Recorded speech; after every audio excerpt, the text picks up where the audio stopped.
There's a new game in town that's causing people to frown. We know this is nothing new.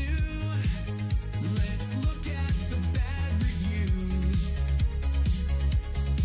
There's no gearbox, no fuel management. It's extremely arcadey. The game does all the work. I really wanted to like this. I quit only after a few minutes. Yes, you did. I cannot recommend this. Fuel consumption and vehicle damage, please. As a longtime Snowrunner player, this game sucks in its current state. No fuel management, no damage, no gearbox. Like many have said before me, you are correct. You have to compare it to Snowrunner. No, you don't. And the questionable omission of fuel management, vehicle damage, and gear changing. Warning, not the original Snowrunner team. But it's not Snowrunner. Very simplistic compared to Snowrunner. But it's not Snowrunner. This is not Snowrunner. I'm not comparing it to that. Yes, you are.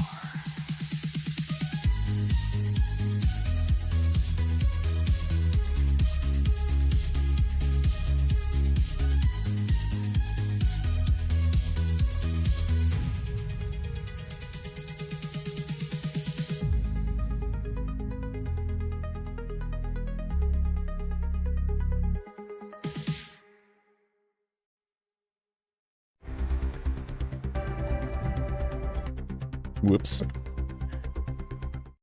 Pause that for now. What's up, guys? Unknown Gamer, Maddie, Alfredo, Mr. Alfredo, Blaine Poo, Neighbor, Tam, Snail. What's up, buddy? How's everybody today? I don't want to play, even though I really like the game. Let's start with that. Let's start with that Roadcraft. I think is going to be fun to play, especially in multiplayer. So let's just lead in with that. But I don't want to play it today because I don't want it as a stream title, so I have to listen to people come in and fucking complain that there's it needs fuel, it needs this, it needs to be more like Snowrunner, it needs this crap, it needs this stuff, I need this, why do you think it doesn't have this? I don't want to listen to it today. So we're gonna play some Snowrunner, which is what everybody wants, right? They want it to be more like Snowrunner. So here is your Snowrunner. And I want to play Snowrunner too. Watching Snowrunner people crying about Roadcraft has been a huge highlight of my week. Yeah, me too.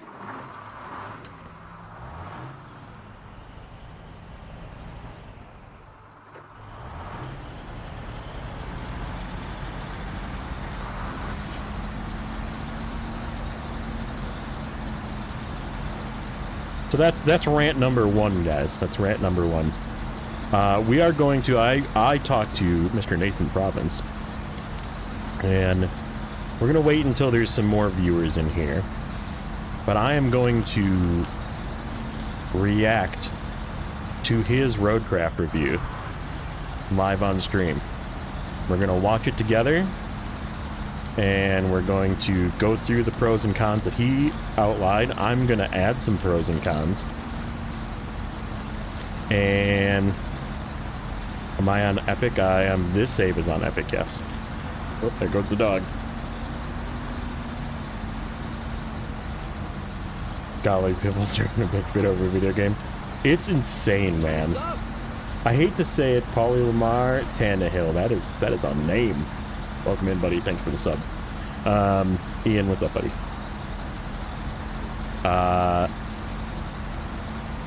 It's not even the... I have some complaints about the demo. More specifically, the demo. And we'll go over that. Because there's some stuff missing that I would like to see. And I feel like they kind of dropped the ball on the demo. But that's a whole different story. So... But we'll talk about that. Like I said, we're going to watch some videos. We're going to read some comments. We might even go as far as reading some reviews. So yeah, there's going to be some spiciness today.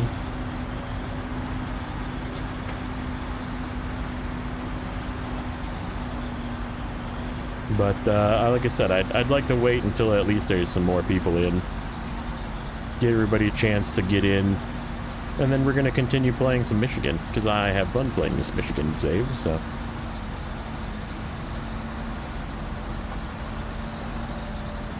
Beer is ready for this. This is huge because I don't have alcohol much ever. Wow. What's up, Nate? Yeah, we're gonna be reviewing Nate's video. We're gonna talk about some of the things. And I think maybe I'm gonna call it where I think it is. I think you might have gotten a couple of things wrong, but with reasoning, we'll provide logic to that. Nothing major. Nothing major. Not Joe, not Joe. Deb, what's up, buddy? Polly, welcome in.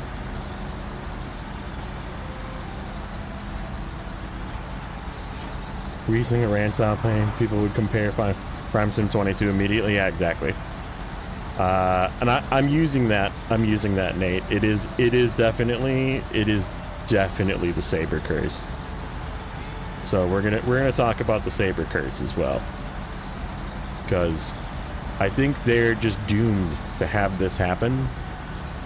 Because as I'm going to say it, and it's if you ask about Roadcraft, it'll probably kick you out the video, which is my original Roadcraft rant, which is freaking right. I'm gonna come back and say I told you so, because I was right. I just want to point that out. I called it. I'm the one that said it's gonna fail because of all the Snowrunner players saying that it's not Snowrunner and it doesn't have fuel and it doesn't have this and it doesn't have that. And I was right. I'm just gonna go ahead and say it now. I was right. Will it happen to Turok and Jurassic Park? No, because there's... Okay, if you have to drive a vehicle in Turok or Jurassic Park, they're going to be like, okay, this vehicle doesn't quite drive like Snowrunner. But no, probably not. Healthy debate is good. I have to watch Nate's video to get his perspective. Yeah, we're going to watch it together. Like I said, I'm going to deliver some logs here. We'll see how many people we have in here. We're getting pretty hefty in here already, so might be sooner than later. Yeah, I kind of like to get some people's feedback on it. Get some people that have actually played the game more than a half an hour.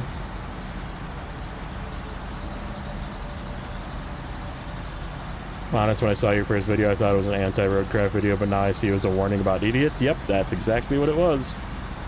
This is the Olsom's long log trailer, sir. It still provides a challenge, right? Like, this is not an easy haul.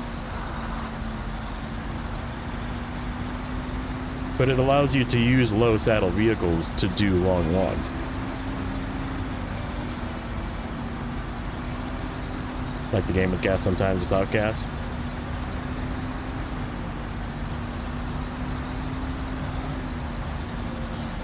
Came in, they can't winch to a brachiosaur's leg, yeah. Yeah, you're still pulling the packed weight. Like, the weight doesn't change, it's still heavy. And this is literally the only mod that I have installed, is the Olsom's trailer pack. And this is probably the only trailer I'm going to use, too. I don't know if I even want to use the 6-slot trailer. I kind of like the blue 5-slotter, just because it's like OG. Can't wait to review Bomb Turok when it comes out. No vehicle damage, no fuel management, oversimplified driving. Do not recommend. That's great. Fantastic. I approve of this message.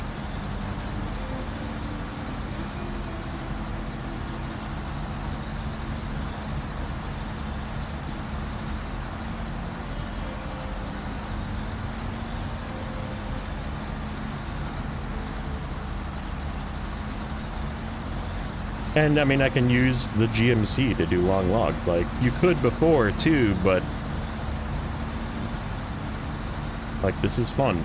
This is fun to do.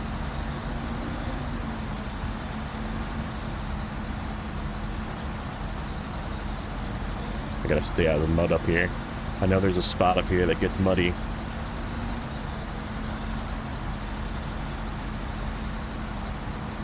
But yeah, I think, so to talk more about Roadcraft, we're going to talk about Roadcraft a lot tonight. We're just going to play the game, and then we're going to talk about Roadcraft, because I don't really feel like playing Roadcraft, like I said. I did not want Roadcraft to be on my title to draw people in to come and be like, oh, I need to come in here and complain that there's no fuel in this game. I didn't want that. I don't know if I had the patience to deal with that this evening, and I decided I was going to play some Snowrunner instead.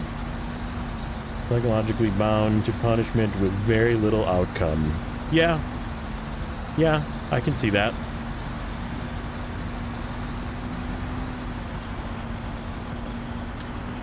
It's always like we want this one little tiny thing too that's like the hugest deal. Yeah, I was watching you today and I was like, dude, I don't know if I can deal with this today.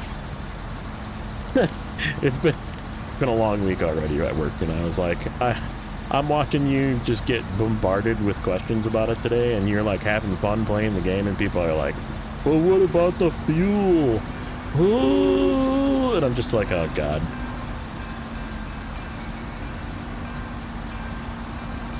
Yeah, like the fuel in the game, let's talk about what the little fuel icon on the top right in Roadcraft actually does.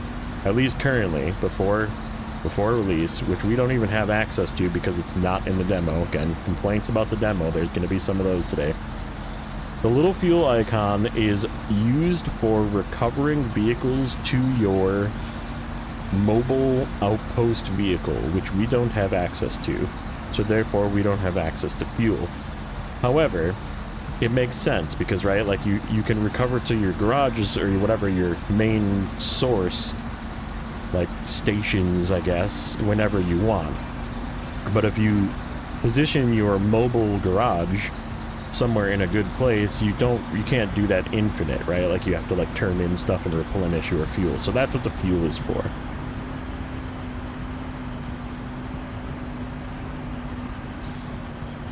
Uh-oh. Uh-oh.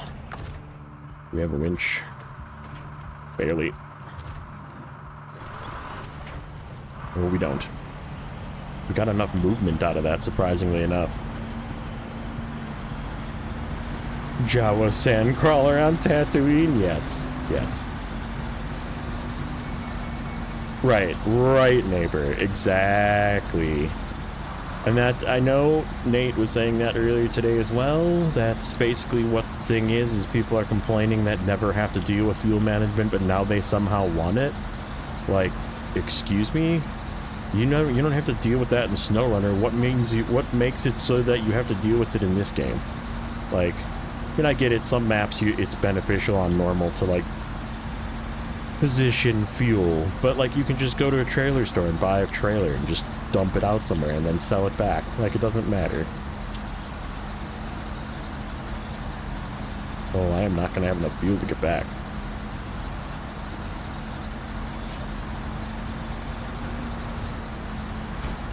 Maybe without the load, it'll be better.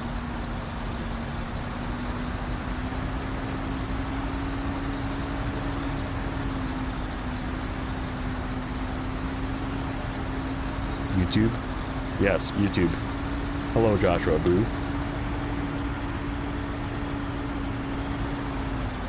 Yes, welcome to YouTube.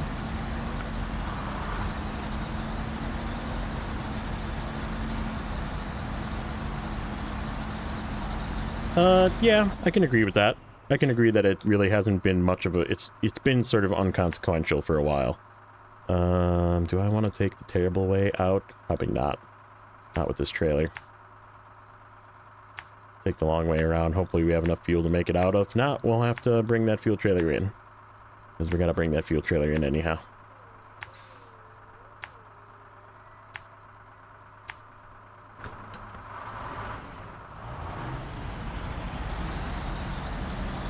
Curious as to how the majority of players feel about using mods in Snowrunner.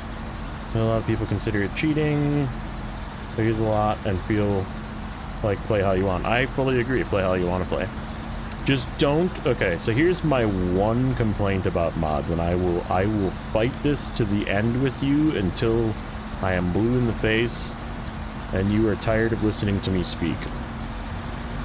Never come in here and tell me that your mod is almost vanilla, because it's not. If you understand and pull and read game files, you understand that they changed way more than you think they changed. And that vehicle is far superior than any vanilla truck in the game. And you'll never convince me otherwise of that. But as long as we have that agreement that that truck is going to be stronger than any possible game that you can get out of the vanilla game, and you just accept that fact, then we're okay. Then, but don't come in here and give me the 2 cents of, oh well, this mod is so close to vanilla. It's not. How close to blue is it to start with? Need a reference point. Pretty not blue. Yeah. Seeing Smack Defense mod went. I mean, like, editing the game files is one thing, right? Like, if you edit like 1 or 2 lines of code, that's still putting it as stronger than what it was before. But I totally agree with you on that, yeah. So yeah, I mean, right. In that respect, play however the hell you want.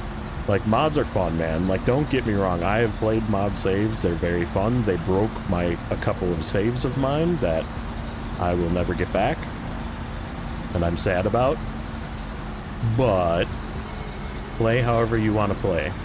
Like, mods are definitely very fun. They are not... They make the game boring, in my opinion, but that's my opinion. That's not fact, right? That is my perception of playing the game, and I understand that perception is not what your perception is. Some people like using mods just to use mods. So, right. At the doctor's office right now. Dennis, what's up, buddy? We're getting quite a few people in here, so we're gonna probably watch this video here soon. We'll get this truck out of here, see if we can get it out of here without running out of gas. If not, we'll be okay. What's up, Raph? You see what I said? Right now there's no damage or refuel Roadcraft because I think it's because it's a demo and they want people to try it out. No, they're not. There isn't going to be fueler.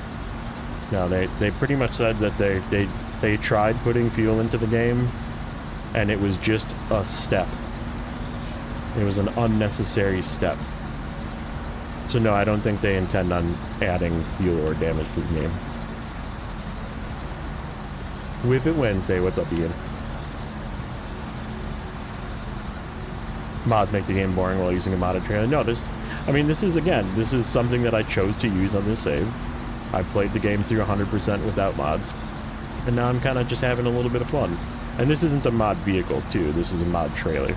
Mod trailers, I feel like, are more quality of life. They are. This is no, don't get me wrong, this is an improvement to the game that makes it easier, and it also makes it less expensive too, which is the other reason why I did this, because this trailer is $4,800 and a rear log frame is $14,100.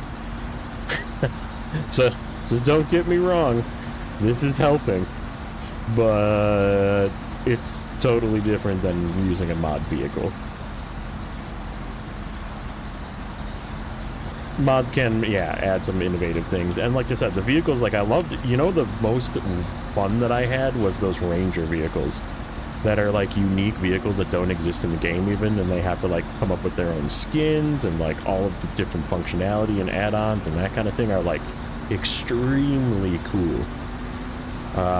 They were very strong, but they were also very cool. Like, very cool. It's that expensive, Amazon login. Yeah, and it's for hard mode, you can't sell the trailers back, so, like, I don't know. I just have this thing against throwing away a $14,000 trailer in every single map. Trailer knowledge makes this entire playthrough invalid. What's up, JJ? RNG military trucks are very balanced IMO, but they're not. That's my point. If you pull the files, they have lower center of gravity, lower fuel consumption, better stability, better tire ratings, better everything than every other vehicle in the game.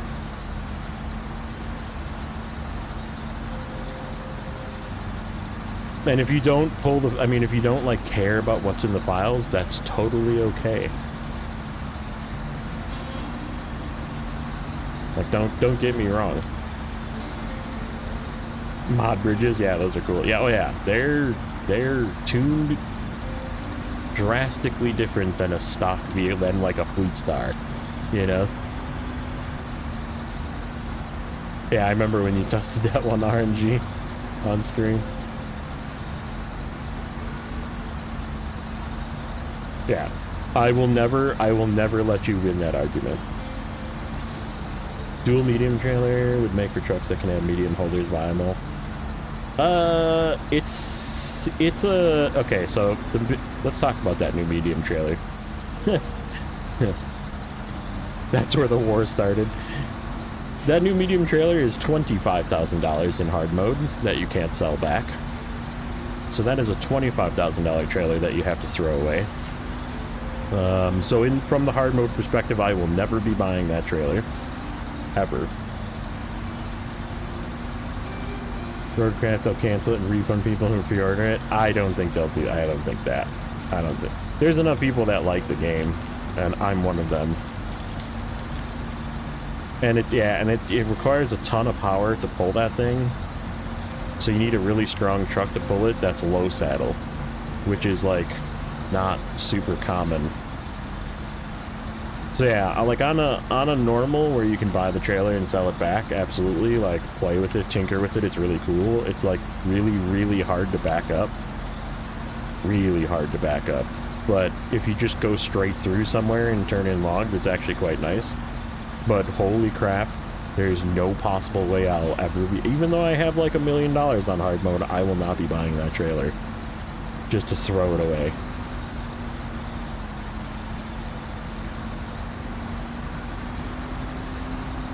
Saber change every name of the vehicles if the update is out yet. What do you mean about that? I don't know what you mean by that. Think about Saber changing every name of the vehicles if the update is out yet. What update for what game?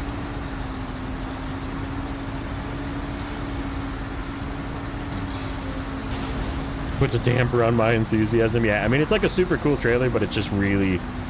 I don't know if they're going to tune it or not. Probably not. But, like, it needs a very strong trailer to pull because two mediums are very heavy. I don't think this trailer has, like, any fuel in it. What's the meaning of the Saber curse? We're getting to that, buddy. We're getting to that. This trailer does have fuel in it. Okay, sweet. All right. It's time, I think. Time.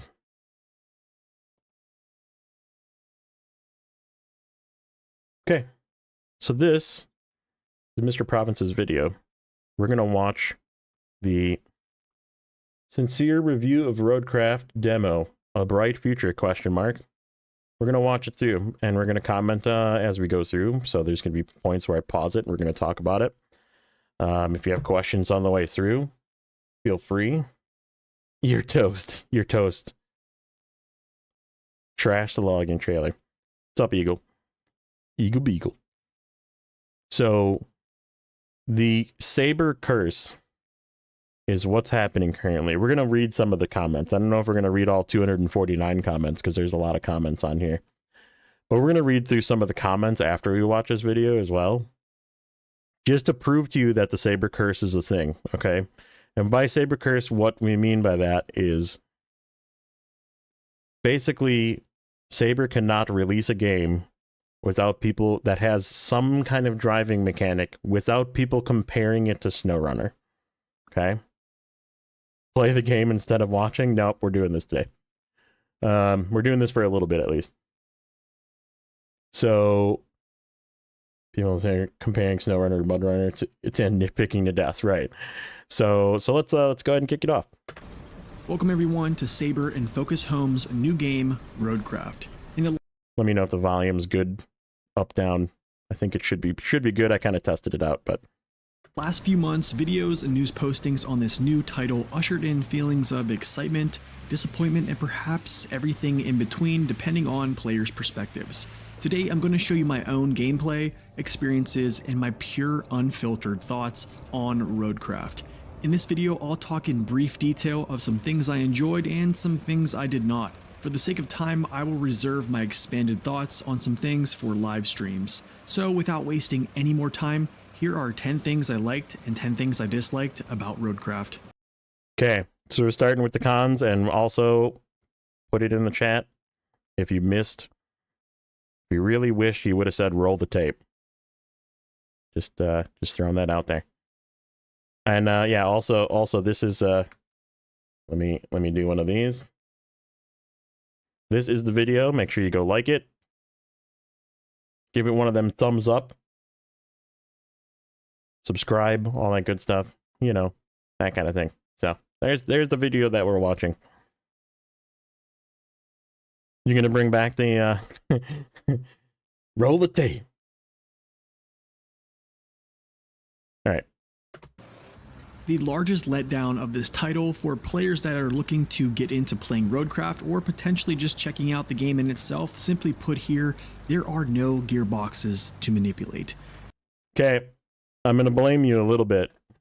I'm gonna blame you just a tiny little bit here. This is kind of your fault. The comments that you got are them agreeing with you here. They're saying, yep, this is my number one con. There's no fuel, there's no gearbox, and there's no damage. So they're just agreeing with you. Okay? So just remember that when we get to the comments. The only inputs a driver has essentially is your handbrake, toggling all-wheel drive, diff lock, and low gear. In addition, I don't believe there is any damage to be taken in the game aside from drowning vehicles. And lastly, there is no fuel management for vehicles like prior titles from Focus Home and Saber.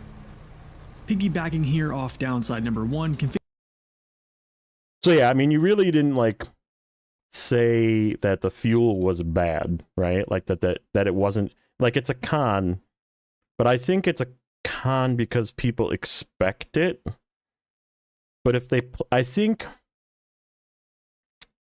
if you play the game a little bit, and I think you can probably agree with this now as well, that you don't really need fuel to be in the game for it to be fun either. Like, if you play it long enough, you're going to realize that, oh yeah, I get it now why they didn't add fuel. So let's just leave it at that and say that I don't think it's necessarily a con, it's just different. Okay. Configurations for controllers are somewhat different, especially the buttons for toggling all-wheel drive, diff lock, and other things as well. True. I also found there wasn't a controller configuration for exactly what I use in Snowrunner. Also not a true. big deal here, but perhaps in the future they will add a Snowrunner configuration or the ability to map out our own buttons. C is kind of close, but it's still not the same, and I don't think it's ever going to be the same. But it still kind of sucks. So, like, it just sucks. The controls are kind of crap. So yeah, let's let this continue. In this game, crane controls definitely have a little bit more to them control-wise, and they feel somewhat strange if you come from previous titles. It takes some time to get used to, and there are multiple menus to open to get to the action you desire. I found this to be a downside as well due to some cranes having different controls than others. Yes. For example, the large standing crane in the junkyard. From a Snowrunner crane control perspective to this, I will say it's going to take some time and some patience to become proficient. Yeah, exactly. The different controls between the two cranes is, like, infuriating. And I don't think that because I mean they still haven't done it for Snowrunner to let us map keys that we want to our controllers. So I don't think they're gonna let us do it for. I mean, they haven't done it for Expeditions. We've been bitching about Expeditions since it came out. Like, they are not going to let us customize our controllers which is dumb. I get it. From a coding standpoint, it's difficult to do that, but it's gonna just never happen, unfortunately. Yeah, and crane controls definitely, like, especially since you're doing a ton of crane work in this game, it seems like. Especially, like, I'm assuming the end game loop is going to be a lot of, like, grabbing cargo and recycling it to get parts. Unless you can AI that, it's going to suck. So just be aware of that. It's going to be very annoying. It comes as a big surprise that only scouts are the only vehicle to be able to fire off the winch. That is kind of weird. weird. If I may be so blunt to say, there hasn't been many areas where I feel my main trucks needed to winch other than just opening up gates that scouts can do. However, vehicles that are equipped with cranes can use the crane winch to do that stuff, but really, that is all. The UI is all... Yeah, I guess because you can just recover, it doesn't really matter. But, like, I guess if the map is really... We'll have to see how that plays out. Like, once the map is fully expanded and you only have, like, 2 recovery points or your mobile garage, like, maybe you're gonna want to winch your truck if you flip it. So, like, it does kind of... I don't know. I feel like maybe they could expand on the winching system, but then it would become too close to Snowrunner and we would just be back in a vicious loop. So I don't know. It is what it is. Also, cool AI stuff right here. Or do you not do... Actually, you didn't know about the AI stuff here. UI navigation and mission tracking. Okay, let's see. Also something players will just have to get used to. I can't help but feeling a little overwhelmed with the UI, mission tracking, and creating waypoints that don't disappear when you reach them, kind of like... Oh my god, yes. Dude, the waypoints are awful. I don't know why they felt the need to make fancy multiple color waypoints. Just make the waypoint system like other games, so you can just click it and share it. Darned if I didn't list it, darned if I did. Yeah, true. I mean, it's right. You have to mention it. You have to mention it. But I will say, many people in your comment section are just agreeing with you. That's all they're doing. They're just saying, "Yep, you got it right on the nose, man. I stopped the video right there. I went to 2 minutes and I was like, yep, that's it. Like, I hate this game. Let me write a review." Right. Because the attention span of people is like 2 minutes long. So right. That was the first con, and that's as far as they got in the video. Anyhow, continuing on. The way it is in Snowrunner. The ones you create in Roadcraft don't disappear for some reason until you manually delete them.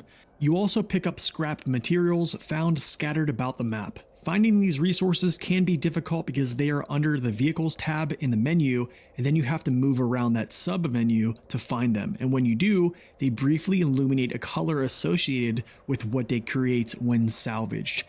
That is kind of weird. Like, I feel like they have to do it that way because it makes sense for, like, the multiple different resources that you can, like, harvest essentially from the map. So, like, you have to have, like, different colors for it, but maybe, like, make it last a little bit longer, or, like, have a mode where you can just, like, turn it on and it just shows the stuff. I don't know. I'm being extra nitpicky, and again, it's a demo, so, like, maybe the demo just doesn't have the full feature of it.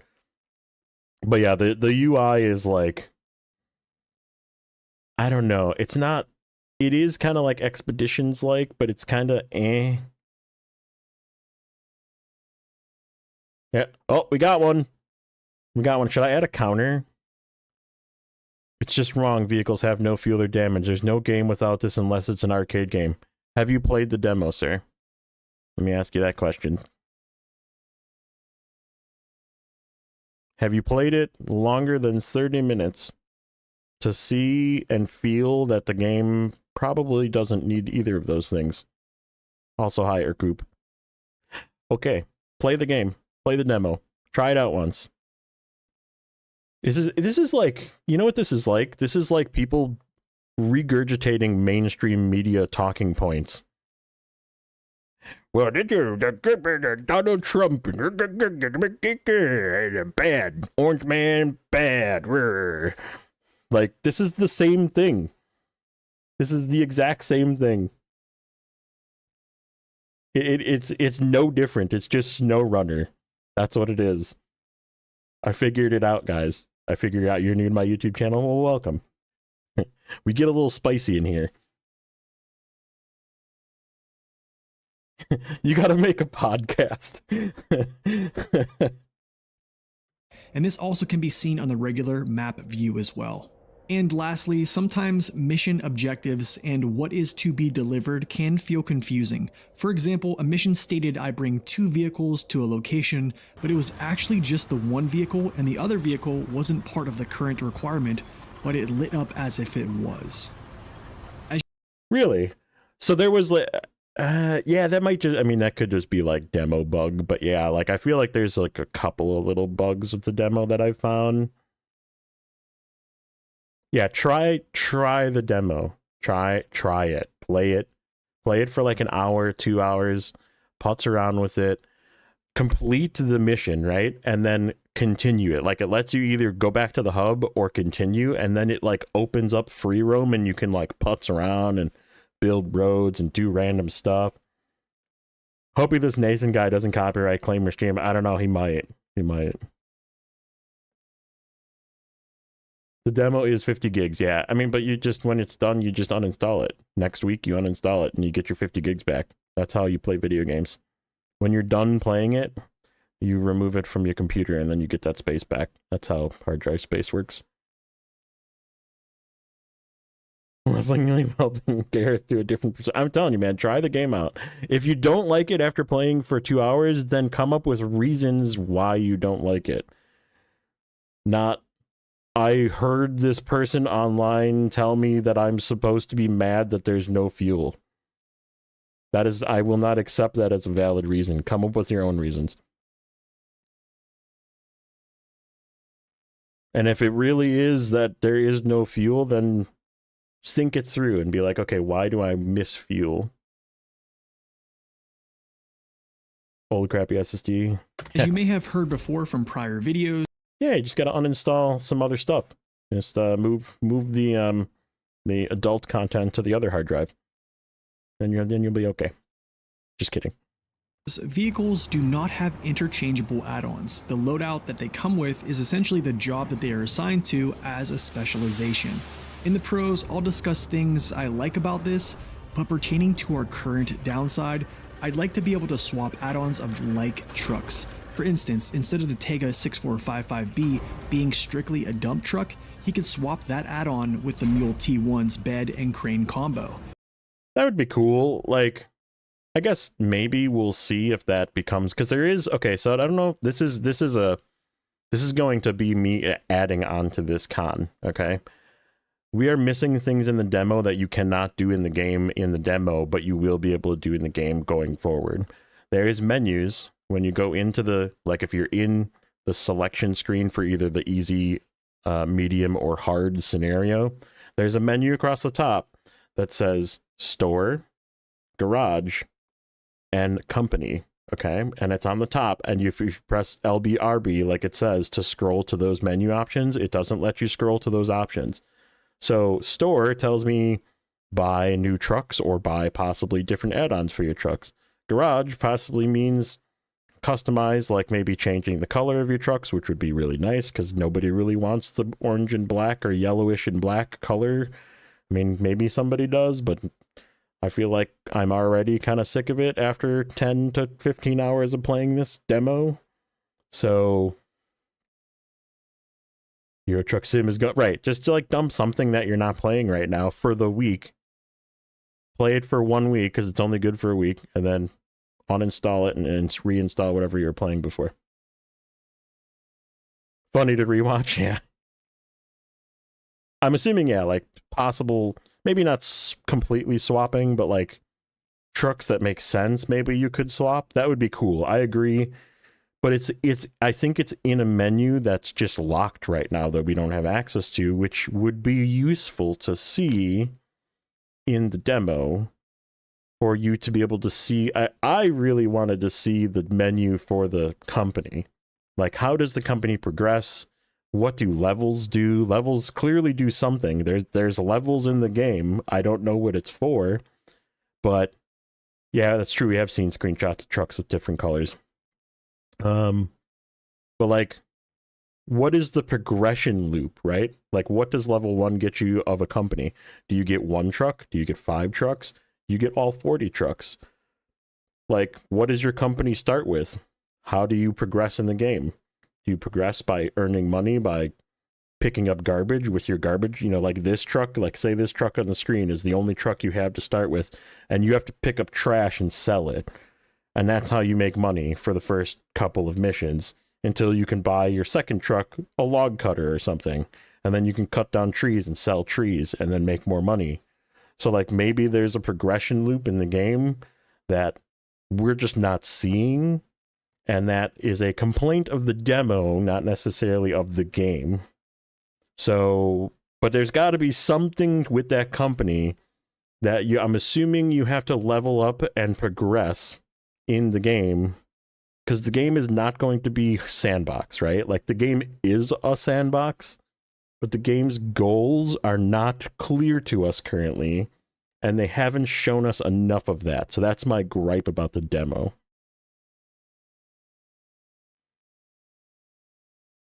Like it just kind of gives you like a taste. Like here's this, here's how this works, but it's like an hour, you know, and you're done.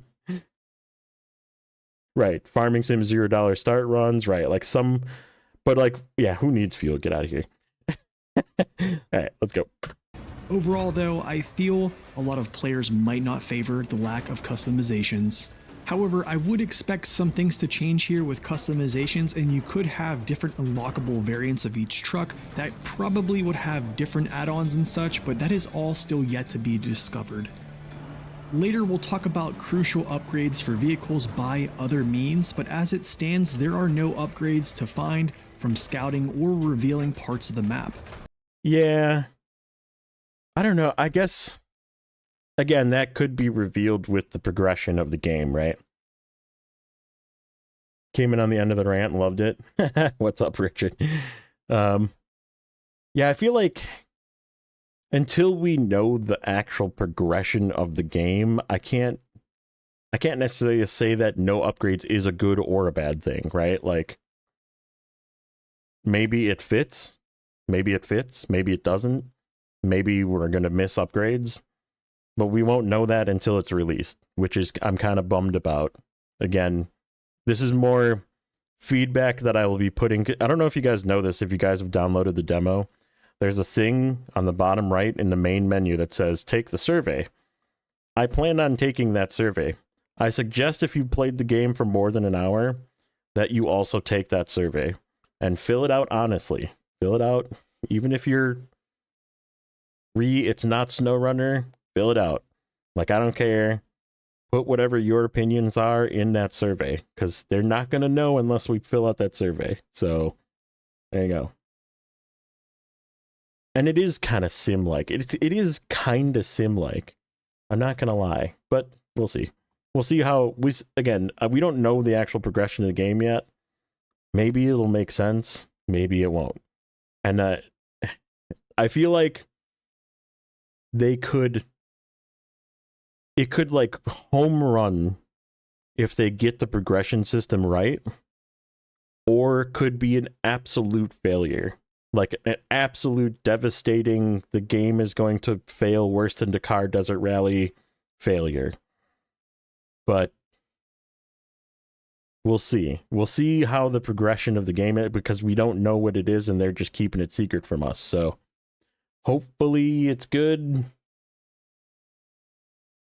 Like, you don't buy a 250k truck and tear the engine out of it. Yeah. All right. As the developer has mentioned, trucks essentially come as you find them. I'm not too certain how older consoles will be supported for this title, but as a player who recently upgraded his PC and talking to other PC players as well, the game seems to require a lot of muscle. I hope. I don't know for sure, but I hope that is a demo problem, not a real endgame problem. Because holy crap, is there some optimization problems with this game? and like my 4060 Ti running at like 80 degrees Celsius was like shocking. I was like, okay, I should probably be watching this. So I hope that they optimize the game better, because clearly there is some optimization holes. Finding new trucks instead of upgrades for your current truck. Yeah, exactly. Like, I think that's going to be, or buying new trucks that your company can afford, right? Like, that's my theory on the whole company progression is your company starts with like 2 trucks and they're both rusty piles of crap. And like eventually you can buy like a new version of that rusty pile of crap, or a better version of that rusty pile of crap. 4090 was at 70 to 75. Yeah, exactly. Like, it was hot. So, optimization issues, definitely I hope a demo problem. But yeah, it's runs well on your old GT. Yeah, exactly. But Snowrunner is a different engine. That's the thing. Saber getting paid by Nvidia to roast GPUs. Yeah, sell more 5090s. So yeah, that's my take on that one. I agree there is a problem, but I hope that it's just a demo problem. I'm not quite sure if it's due to the complexity of the terrain deformation and the ability to manipulate maps or not, or it could be just something else. All I can add here before moving on is my upgraded PC parts are working harder than most titles that I play. Right. Focus Home stated recently that off-road driving would not be the main focus of the game, while also showing AI convoys delivering cargo via routes that have been created and hardened by the player. Okay, so this goes in more, again, me complaining about the demo, not necessarily the end game. I would like to see more about what the AI can do and what you can and cannot do with AI. Can I send an AI over to a batch of trees to have it harvest trees for me? Can I send the stump grinder over there to grind the stumps for me, even though that would be cutting myself out of enormous amounts of fun and payback on all the stumps? Can I create a route to create a road and do the road like this road, where that you can use the AI to craft? The only piece that you can do the AI in the demo is to create a road. Can I map a path out and say, okay, AI, go do the steps to create this road? Or does it not work? Is it only for missions, or is it only for side quests? Like, we don't know the answer to that yet, and I feel like that's gonna be a big part of the end game that we're missing out on, and they dropped the ball on the demo. So, because I really, really like the AI, and I would like it to be a large part of the game, especially like the solo part of the game. But if it's not good, it could absolutely ruin the game. Rain is on the windscreens. It is. Rain is like, and the windshield wipers are automatic, which there was actually people complaining about the windshield wipers being automatic. Like, I don't have a button to turn on my windshield wipers. Shut up, dude. Like, holy crap. Like, I can't believe that this is the thing that people are complaining about. Demos commercial essentially saying this is what you should buy. Yeah, exactly. I mean, it is, but they trimmed too much out of it because they're like trying to be sneaky. People actually did. I saw people complaining that I don't know where the comment was. It might have been on the Discord, but I definitely saw people complaining that the wipers were automatic. Like, how come I can't get a button to push to turn the wipers on? Like, what? Dude. Dude, I'm telling you. Yeah, no button for the windshield wipers. Yeah. Right, it's an automatic windshield wiper. There you go. Perfect. They have also made it very clear that Roadcraft was not the successor to the Runner series. Even though it's not mainly focused on driving, That's a really good point, Paulie, and I think you're probably right. Because PC has many different integral parts that work together as one, whereas console is console, right? Like, PS5 is PS5. It doesn't ever change. The processor is the same in my PS5 as it is in your PS5. Or if you have an Xbox, it's the same processor in that Xbox as everybody else's Xbox. So like the hardware doesn't change when it's a console. So you can cater it to work specifically with that console and it will always work. So I think you're probably correct in saying that this game will probably perform better on consoles than it will on PC.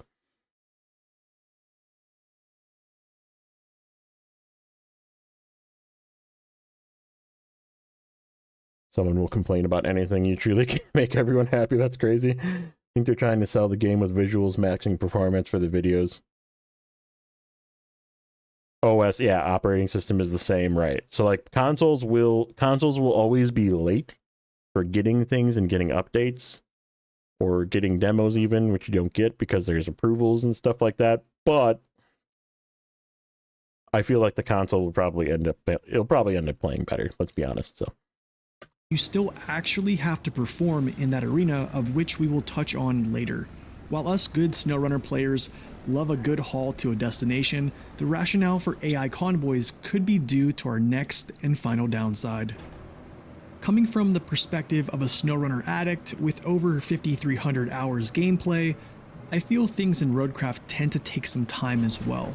For example, just to finish my first road construction, it took me over an hour with the management of 3 required vehicles to achieve this. My second attempt, however, was much more streamlined just from learning things, but a lot of operations require attention, precision, and time, which could be the reason the AI was introduced. There are other ways around our current downside, of which is on the upsides list starting right now. yeah, so that's downsides. I agree with most of those, with some caveats, obviously. Like I said, mainly demo related caveats, but I agree. Like I said, a couple little minor additions just because of it being a demo, and like I think my biggest nitpick currently is the sand. I hope that we get a better system for sand, but not necessarily a more difficult system for sand, because if we have to travel back and forth every single time to load up sand, it's gonna suck. Like, it's gonna suck a lot. So be careful what you ask for when you say you don't like the sand that falls out of the sky. Maybe like a mobile sand station or something that you can like dump sand into from, that kind of thing. But like, right, this is again being extra nitpicky. There's a lot of nitpicky things that I have about the game so far, but like, be very careful what you ask for, because if you don't like the little sand falling out of the sky and you have to then drive every single time 200 yards away to go get sand and then go back and make a dump and then go get sand, like, yeah, it's realism, but it's gonna suck like a lot. So be careful what you ask for. But price on PC probably because of more competition. See what I'm missing here. Console development, yeah, weird FPS caps. Open beta for the demo, probably not. They already said they won't. Consoles are much bigger market than PCs, also true. The Sand Genie, yeah. What's 0G? Price on PC, probably some more competition. More competition. Biggest nitpick is everyone complaining about the game. True. Right, like maybe like some sort of big trailer vehicle or something that you can load, or something that would be like a not as terrible thing, or something that you could AI, like where you AI a sand truck back and forth, and then you just get sand from your sand truck. You know what I mean? Like, so like the AI is doing the trips back and forth for you, and you're just picking up the sand. Or maybe even like a front loader, like change the K700 to have a front loader bucket, have it dump sand on the ground, you just pick it up and scoop it and then lay it down. Like, that would be kind of neat too. So a lot of different ideas that I have that could improve the system for realism, but also not suck. I think, again, it's more me wanting to see more. That's really what my biggest cons are, is that like there's a system that says that there's side quests. We didn't get a side quest to even test. So like, what do the side quests look like? How does the flow of the side quest happen? Richard Digman, welcome in. FPS cap at 60, yeah, that's what I did too. Disable VSync. Yep, there's a lot of different things you can do to improve it. Purpose for the Cat 770. Yeah. So yeah, I mean, there's like I said, there's a lot of different like things that I feel like we're missing for the gameplay loop, which is what I'm interested in the most. Like, how is it going to play? How is it? Am I going to be able to like go out, start a map, and then play that map until it's finished, right? Like log out, come back in the next day, play more of that map, kind of like I'm doing right now in Michigan, right? I log out, Michigan is still so much done, I log back in, then I continue Michigan. Or do I like, is it like Expeditions where I have to start and join the map again and like pick my vehicles again? And is that going to ruin the experience for me? So like, I don't know. How they choose the end game loop is going to very much affect my enjoyment of the game, and I'm scared a little bit on what they're going to choose. So let's move to the pros. I can probably say the worst enemy in Snowrunner is trees, stumps, and roots, Yes. being these Gandalf-like objects standing there shouting in defiance, "You shall not pass." But in Roadcraft, you can run over some trees, cut them down for resources, and grind those pesky stumps with specialized equipment made for these jobs. In Mudrunner, you could also run over things like this, so in a sense, it feels I don't know if anybody who's played Mudrunner, you can just like run over a stump and it can knock it over. I blame Rex for not cutting down his stumps. JJ. This is JJ. This is JJ not cutting down his stumps, by the way. No more landmines. Yeah, this is revenge on the landmines. I'm telling you, man, like the sandbox portion of this game with there's a pro on this. It's gonna be later. But I can tell you my biggest pro on this game is just screwing around with 3 friends in multiplayer. That was a blast yesterday. That was so much fun.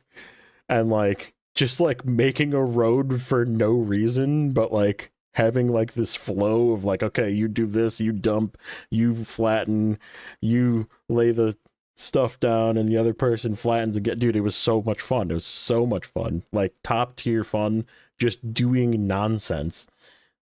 And like hopefully that aspect also stays while you do missions, right? Like maybe it'll work that way, maybe it won't. We don't know how, again, we don't know how the final loop of the game is going to be, so hopefully it doesn't suck. It's good that your vehicles are forces to be reckoned with and not feeling as if they're somewhat of a pinball. For those of you who play Snowrunner or other runner games, we all know the upsides and downsides of a map resetting to its normal way. In Snowrunner, we mostly just can't stand blockages that cannot be moved or altered. Why isn't this in Snowrunner? Why can't I push my rocks out of the way and it stays? Oh my god, why didn't they make this into just a Snowrunner revision? Wah. It's a new game, shut up, this is fun. Well, I have good news for you. You clear boulders, build bridges, roads, and move debris that stands in your way in Roadcraft. The great thing about this map is that it doesn't reset, and where you move an object is where it stays. This allows for creativity to thrive because one player's path to success can be vastly different than the next. I kinda spoiled upside number 3 here already, but indeed you can be creative to build roads where you choose and bridges where the game allows you to build a bridge. Because Snowrunner is meant, those rocks were put there by a developer to be a pain in your ass. You're not supposed to be able to move them. They are what the difficulty is of that section of that map. Those rocks are there on purpose to piss you off. That bridge can't be rebuilt to piss you off, to make challenge in the map, because if you could rebuild that bridge, you would have an easy route from point A to point B, and if you could move those rocks out of the way, you wouldn't be dealing with those rocks, and therefore the challenge of the game wouldn't be present. So shut up. This is not stuff that's meant to be in Snowrunner, nor will I ever accept it being in Snowrunner. Time to stuff my face. Wish you the best. Yes. Loyalty discount on Steam is fantastic. It is. I've picked up scrap materials, built roads and bridges to make passages easier to navigate based upon my needs as a player. You can also choose the type of bridge to build, like a scout bridge, wooden, cement, and metal, as well as a double wide. In my humble opinion, something that makes off-roading type games so appealing is terrain deformation and watching what your tires produce when driving through a surface. Dude, this log forwarder is sick. Besides for the fact that it turns like complete ass, this log forwarder is sick. Like, the crane is sick, the strapping is sick, like the tires are sick. The terrain is like really good, and like the terrain deformation is really good. And like, but it's still like, because they're not really focusing on it being a driving game, the terrain doesn't really matter, because you can just like build a road over it. Like, who cares? Just drive your sand truck over it, put sand on it, build a road. Like, it doesn't ever get to the point where you can't cross it because you deform the terrain too much, but it looks fantastic. It's like, it's so much better, but yet it's also so much less consequential than every other runner game. And right, like, I think it's like the perfect balance for this game, because it looks cool, but it doesn't like hamper you from having fun. So like, big thumbs up. So far, I am mostly pleased with how well tracks look. Water and weather effects also add to this experience, making the game feel very much so alive. You'll have sandstorms while working, and on the other side of the spectrum... Bro, the sandstorms are too much. Like, the first 5 times I got the sandstorms, they were cool. But like, after it was just over and over and over and over and over again with the sandstorms and like not being able to see, I was like, all right, bro. Like, you need to turn it from like a 8 to like a 6 or maybe a 5. Like, it's just too much. There's just way too like put like at least like a half hour of gameplay in between each sandstorm. Maybe like 45 minutes of gameplay in between each sandstorm. Like, that'd be just like turn it down a little, or maybe even like put a dial in the game, like a little slider where you could like turn it down a little bit, where you just, it's not as frequent. A little dial, you know? Right, it looks really cool the first like 5 times.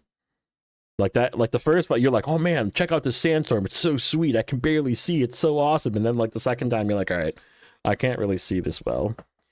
I guess it'll be over shortly, but it is still really cool looking. And then like the third time, you're like, okay, bro. It was like 3 minutes since the last sandstorm. How many sandstorms are in this game? Somebody mentioned Darude. Classic. Classic. 13 minutes later, yeah. Yeah, it's just so much sandstorms in this map. Like, just dial it back just a little bit. Just have a weather slider, right? Like, if you don't want any weather at all, turn the weather slider all the way to 0. If you want a whole bunch of weather and you want like weather just nonstop and you just want to permanently live in your sandstorm, turn the weather slider all the way up. Perfect solution for everybody. Then everybody is happy, except for all the people that play Snowrunner. They're still all pissed off because it's not Snowrunner. Anyhow, continuing on. You'll have downpouring rain. Lastly, the effects of water when entering it and navigating through them appeals to the eye with the small waves radiating from the disturbed surface as well. Yeah, I guess I kind of agree with you, Dennis. Like, it is meant to be difficult. But the other maps, the difficulty is less difficult. Rain is much less difficult than Sandstorm. So, like, you need to balance the difficulty and not have Sandstorm be the worst one. Because then you'll just not play on that map.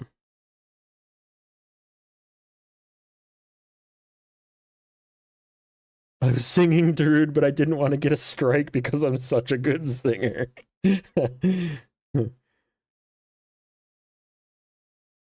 Funny. I do like the water. The water effect is like super cool, but I think that's what's part of also what's like possibly optimized wrong and like making graphics cards melt. as well as light reflections.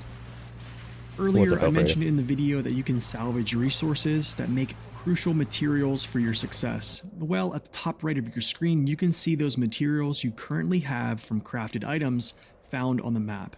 I spoke earlier on how to navigate that menu, but when you drive around, just find a boat, right, Nate? the bis of this is just find a boat. Transport boats. Objects will be briefly cloaked in the color of the material that they actually make when you take them to the salvage zone. This can also be seen on the map view as well. Each piece, depending on its size or its value, will get you closer to crafting that object when turned in. Also, before moving on, a very exciting thing is you can basically pack weird shaped objects in a sideboard bed. Dude.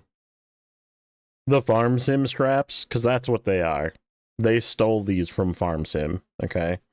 If you play farm sim, you know. These are farm sim straps. And they're super straps. Boatcraft. Boatcraft. A Roadcraft game. Boatcraft. A Snowrunner game. But yeah, the straps can strap anything down.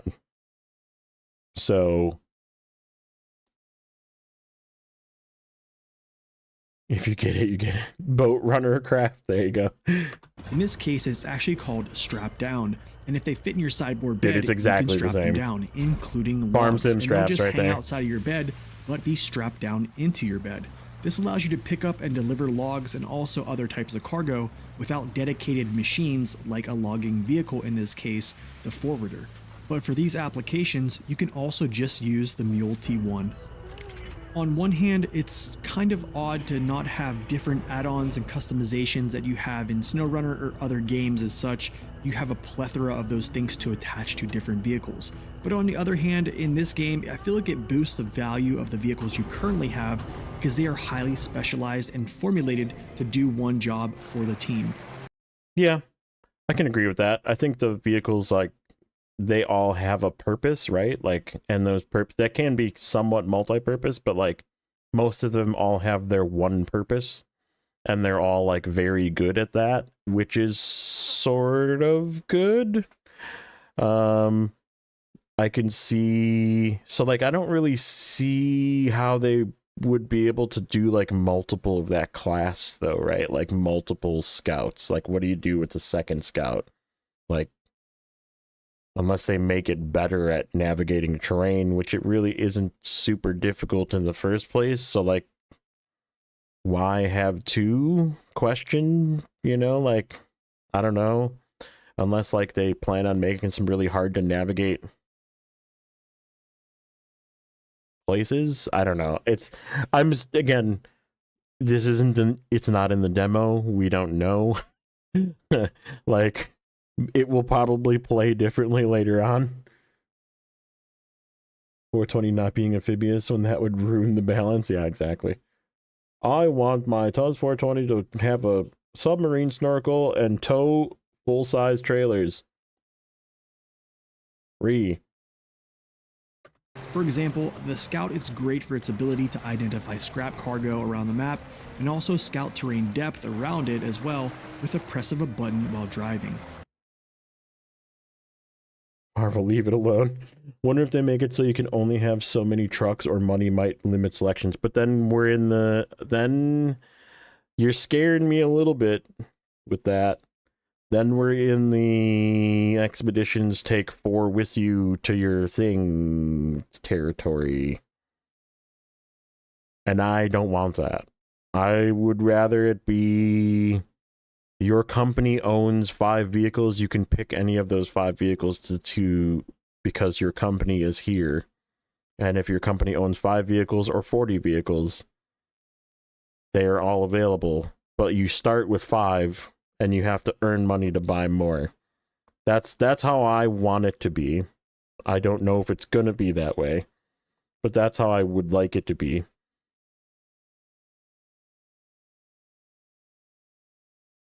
Emphasis on vehicle types rather than specific vehicles. So you only really need one of each, but like Maybe there's ones that like have like a bigger crane. So like the crane is better on this vehicle, so craning stuff is better. Or the sand truck holds more sand if you buy the more expensive sand truck, right? So you don't need to make as many trips to your sand vehicle. And like maybe even like the AI vehicles are better or faster or whatever. Like, so right, like there's gonna be, as with any game, there's gonna be a meta, right? Like, what's the best thing to use? Use this vehicle for this stuff, you know? But like, I feel like if you start with the crap, because I mean, they clearly are setting it up to where you're clearly gonna start with the crappy rusty ones, because you start with like the rusty logger and the rusty stump grinder and that kind of thing, and like you might be able to buy a better log cutter that has a bigger range or like doesn't tip as much or is faster, and then like if you send AI to use that vehicle, it like goes faster or something. So right, there's a lot of ideas rolling through my head that we just don't know the answers to of what it's going to be. How can you go bankrupt in this game? We don't know, because we don't know what money's for even.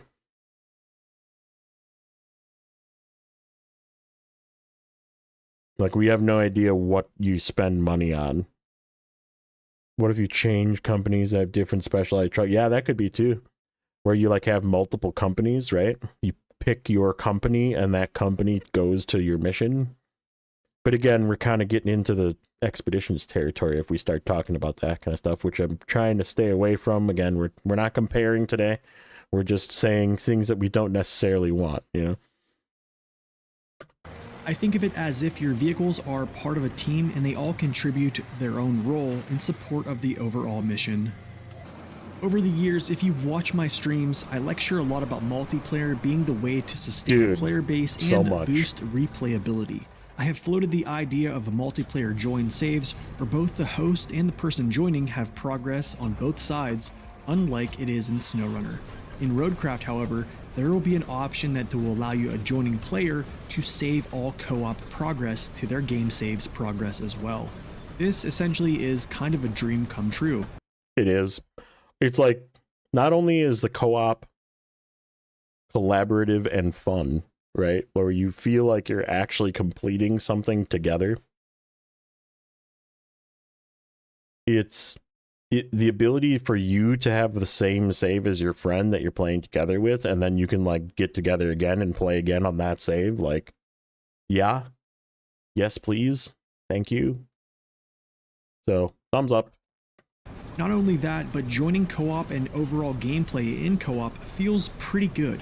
Downside number 10 mentions the game feeling kind of grindy, but this, alongside with AI, will help speed up progress, increase enjoyment, and drastically improve overall replay of this title. True. Even though Focus Home and Saber have been very clear that off-roading like Snowrunner is not the sole focus of this title, the game feels great to drive, and you do actually drive quite a bit from what I've experienced. Yeah, it's way more driving than I expected. Remember when I was saying I felt like it was going to be an RTS?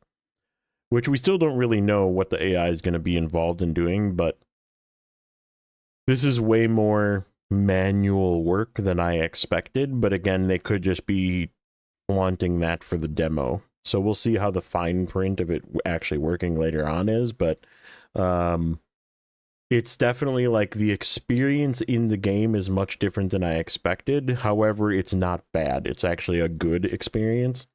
And I agree. The driving aspect is pretty fun and it's pretty unconsequential. And getting back to the point of where I don't feel like you need fuel, like it just doesn't make sense because there's not like the need to stop and get fuel. It's just like you're just kind of exploring around and you got to like make bridges, you know, and like build roads and stuff. That's all we're doing currently. We don't know what the end of the tasks and stuff like that and side quests are going to be, but it should be, AI could be more useful for people playing solo. Yeah. Otherwise, what's the point? Yeah, and like there is going to be more stuff. We're just missing so much of the game, I feel like. I feel like there's way more to the game than we're being allowed to see. So vehicles feel heavy, stable, and their suspensions along with their frames move very nicely.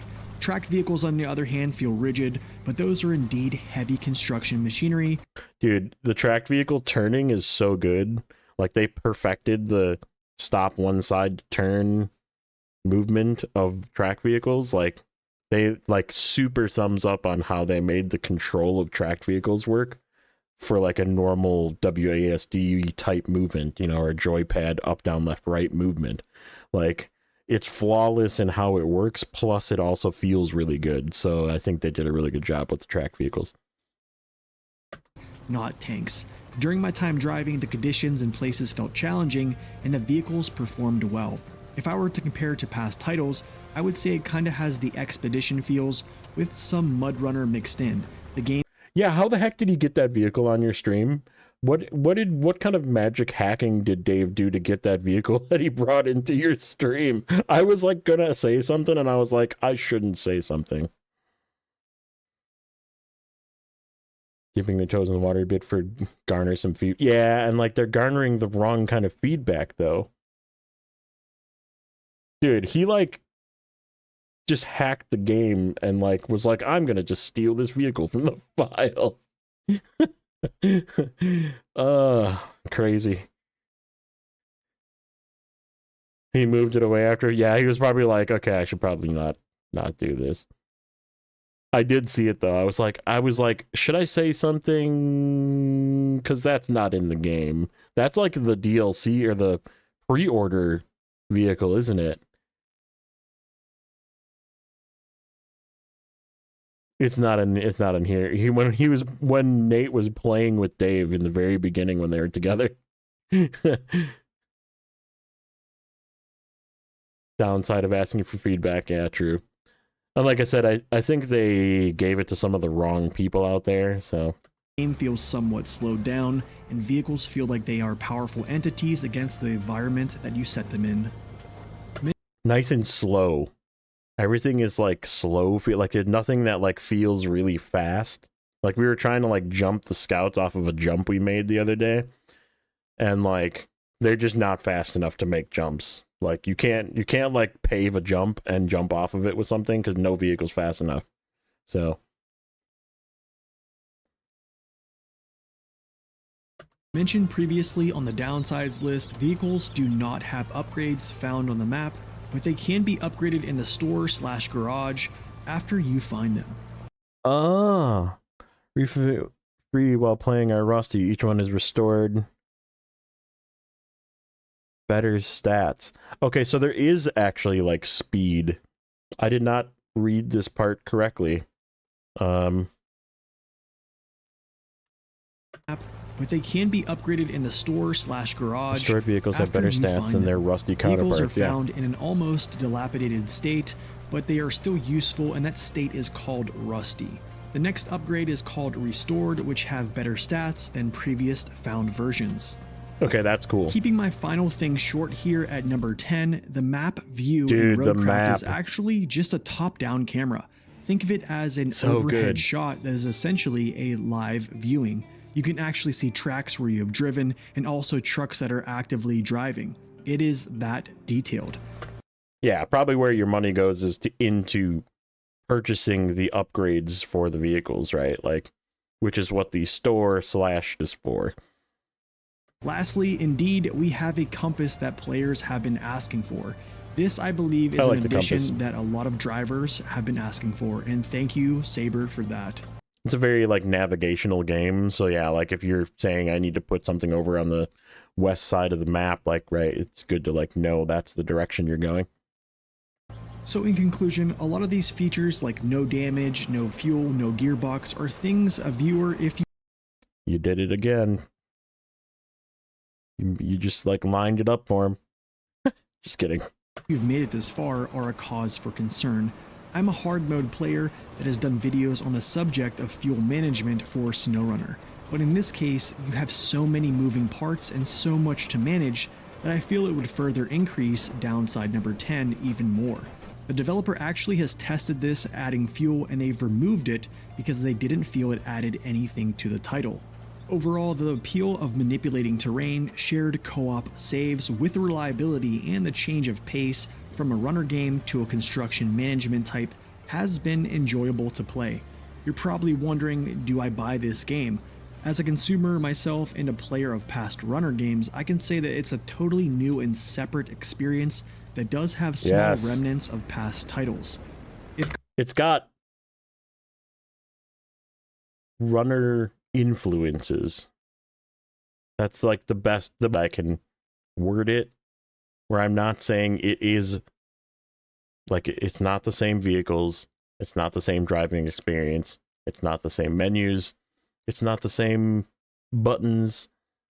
There's a lot of things that are different from it, but there is, you can tell there is core influences, which is causing the reviews, the comments to be what they are.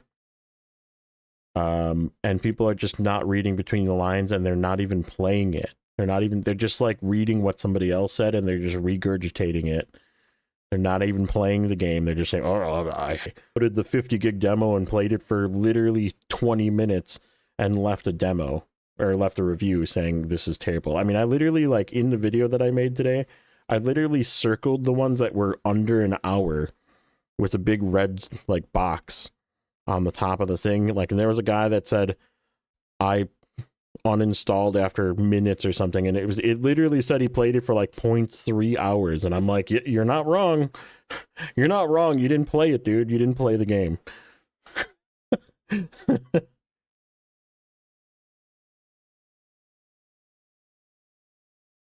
Farming and construction sim. Yeah, I mean, like, construction sim is like weird.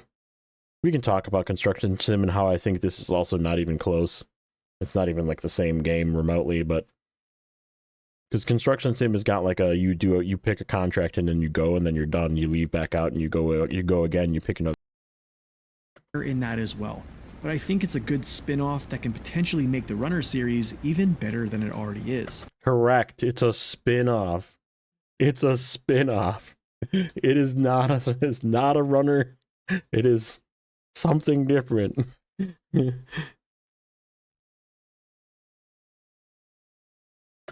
If I wasn't really interested in creating content for this game, I definitely would still give it a shot at least, or maybe watch a content creator of whom I enjoy for their thoughts.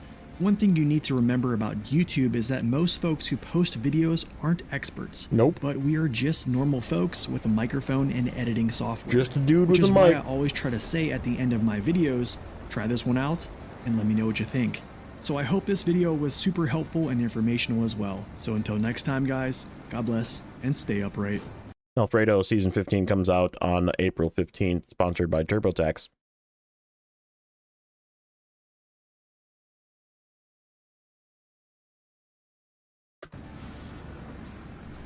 So there you go. Welcome everyone to... We don't need to start that again. So...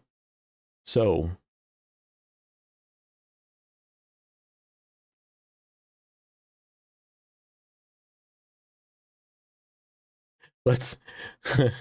If you want me to make this bigger, we can make this bigger. But I'm assuming you can probably read some of these.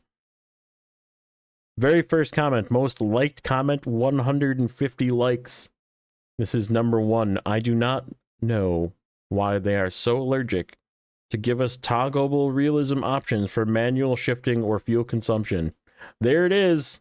He's just agreeing with you. Let's see what the replies are to this. Strange course to take in a sim. Never really got used to it in Snowrunner, but I made do, I guess. What? What? What? How does that... Okay, it seems like a strange course to take in a sim. I never really got used to it in sim... Are you talking about having shifting or fuel consumption? Or no manual shifting and then fuel consumption? I'm really confused. How many people want manual shifting? Again, you think you do. You think you do. Okay, this is my response to this guy. You think you do, but you don't want this. You don't want manual shifting. You don't want a clutch.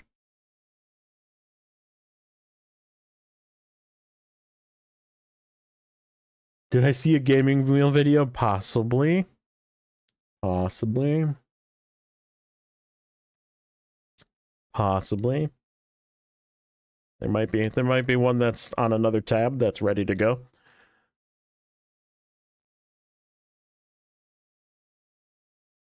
Absurd work ones. One has to do to make the truck shift somewhat. So this is complaining about shifting. Yeah, just sequential up down. Yeah, you think you do, but you don't. You don't want this. You don't want this. You don't want this. Dude, it's the curse. It's the curse, man. This is the curse. This is the curse. The Saber curse. But oh my god, it's not. Why can't we have this? Why can't we have this? These people complaining about Snowrunner. Dude, Snowrunner engine can't handle this. It can't deal with this. Mobile-ish gameplay, arcadey, messy, bad UI. Kind of agree. Step forward and step backward. I can kind of agree with that one. But it's also not Snowrunner.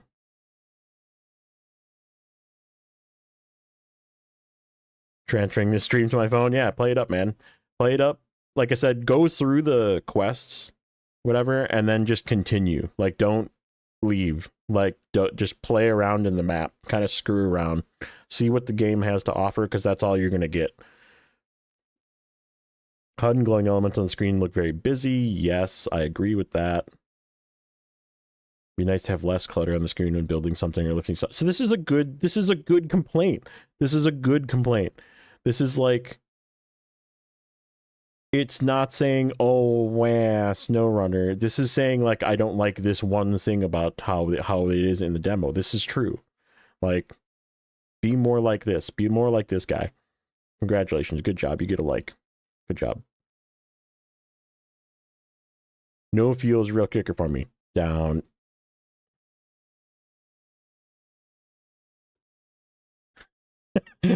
I'm not even going to read any further. Non-disappearing waypoints. So that you can go plot out routes for the AI drivers to take. Maybe? Maybe. Not a terrible idea. Spend 6 hours dumping sand to cover a 2-story building. Yeah, exactly. Go exploring. Transtar or Ford for shuffling cargo? Transtar, always. Transtar's the best. Everybody that's a member put in a Transtar emote.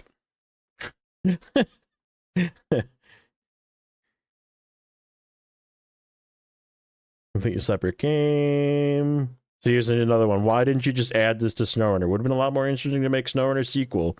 Blah, blah, blah. New engine. Adding a few of these machineries could be build roads. Remove debris. Yeah, you're taking away the challenge of Snowrunner, you idiot. Oh, I'm just going to make a pass through and build a road, and then I can just deliver my cargo easily. This is not what Snowrunner is meant to be. Snowrunner's meant to be difficult and have trees in the way. And like the tree in frickin' Amir, right? Urska River, the tree, North End. You know what I'm talking about if you know what I'm talking about. Also the tree in Imandra. Like, it's meant to be there. It's meant to not move out of the way. There is not a driver module. Yeah, that's a demo thing as well. We think it's a demo thing. We hope it's a demo. I see we were going down the rabbit hole of reading armchair game dev comments. Yes.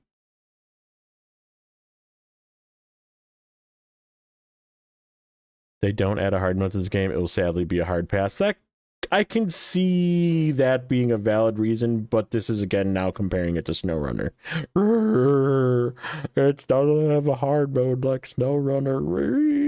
I'm not even reading the rest of this because it's just comparing it to Snowrunner. Tree is BS, dude. It's meant to be there. Some guy asked me if I was paid. Wait. There's a wait.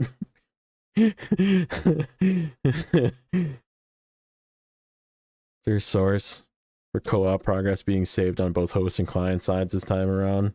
Couldn't find any settings in the demo. Yeah, it's probably not on the demo. But they were saying they wanted. I do remember them saying they wanted to have. Need a welfare check on Zing after stream. Make sure he winds down. We're gonna play some chill Michigan after this. Can't wait for the next sequel runner game in the series. Agree.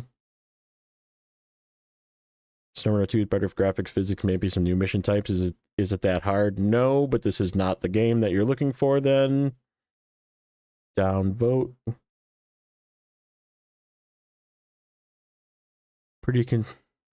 Purely construction sim. Heard they didn't add fuel consumption due to the player already having so many tasks. At some work construction, I can definitely. Oh my god!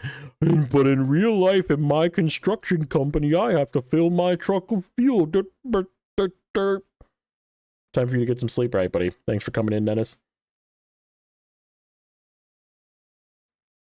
Thanks for you, Roadcraft. Mixed bag. Things that I love, environments, weather effects. Yeah. Heavy machinery map view is definitely more detailed, useful than other Saber games. Downsides mentioned are exactly predicted watching other players try the demo on YouTube. Controls look awkward. The controls are eh. You get used to it, but they're still eh. Grindy, yes, but in its current state, we don't know what the final end game is. Not sure I'm a fan of having your scavenge for resources. I guess I don't know how that's going to play into the end game, but I could see that being annoying too. If you can't AI it. Since I play strictly by myself, I don't know if I'll end up purchasing this game. Probably wait for Snowrunner 2. Again, your choice. Not a bad choice either. Thanks for sharing your thoughts. Nice dude.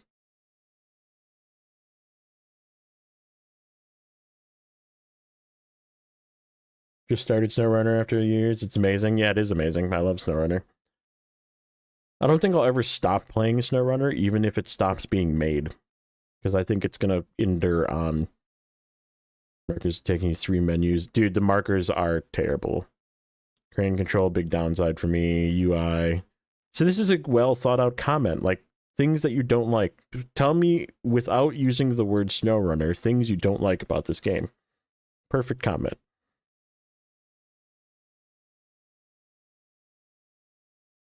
Horrible crane controls on the lockpicker. Yeah, dude, it's like they need to do something. It was the same in freaking Expeditions too. The controls were freaking dog in Expeditions when they first came out. I know all of you remember having to swap the left button and right button in Expeditions, so we didn't have to like bump the gear with the same side so the right bumper was the bump gear button, and your right trigger was your accelerate in Expedition. So you had to like have 2 fingers on the bumpers to like be able to like bump and hold the trigger down at the same time. It was the worst thing, dude. It was so bad.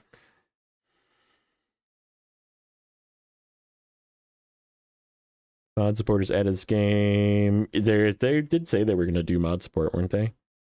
Intel i5 spent 2 hours completely paving the sand quarry. Aren't able to shut that is weird. You can't shut engines off. Runs about 90% capacity. Yeah. And remember, this is a demo. Again, good comment. You can have a thumbs up. Pass on this one. Fair enough. You tried it. You didn't like it. Good deal. Car tipped over. Here it is.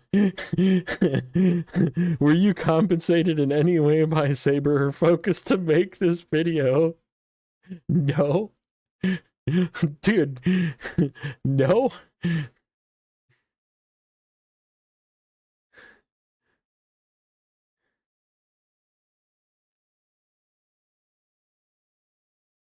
Have you seen Nathan's review of Expeditions? How much he loved Expeditions.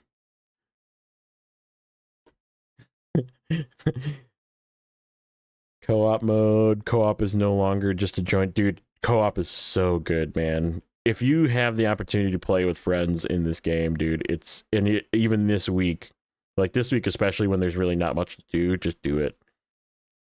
All right. Let's look at this one. This was Gaming Wheel. We're not going to watch this video because I can't stand watching his videos. Yeah, were you paid? Which is best? Direct comparison, all you need to know Roadcraft versus Snowrunner. Look at some of these comments, okay? If you could craft in Snowrunner, it would be perfect. Like Roadcraft was an additional DLC to Snowrunner. Yeah, I'm not playing it. I'm not playing it. Is it just me or anyone else who thinks these vehicles in our Roadcraft are more children's toys? Was that the guy that was in? Is this the same guy that was in Discord? Did this guy comment in? This was 2 days ago. This is the same guy. He commented here, and then he didn't get the response that he wanted, or he didn't get enough likes on this. So then he came and put it in Discord, and Discord like shat on this guy's face. Like Discord like literally chewed this guy up and spit him out, and they were like, dude, go away. You're an idiot. Go back to your gaming wheel video. Not really.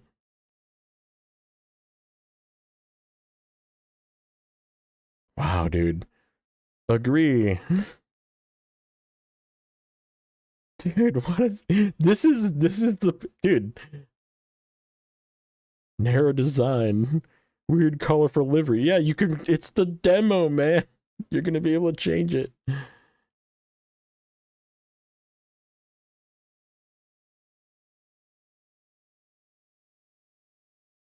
Dude, they're sheep. They are sheep.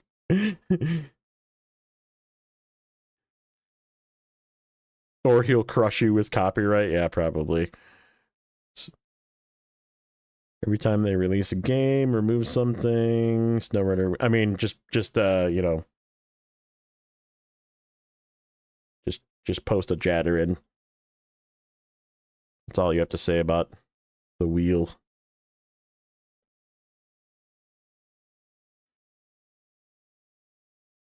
Crossover between Disney's Cars and Snowrunner, cartoony. Roadcraft needs a lot more fine tuning. Finished product to be compared. Come again. It's not Snowrunner. It's not Snowrunner. It's not Snowrunner. It's not Snowrunner. It's not Snowrunner.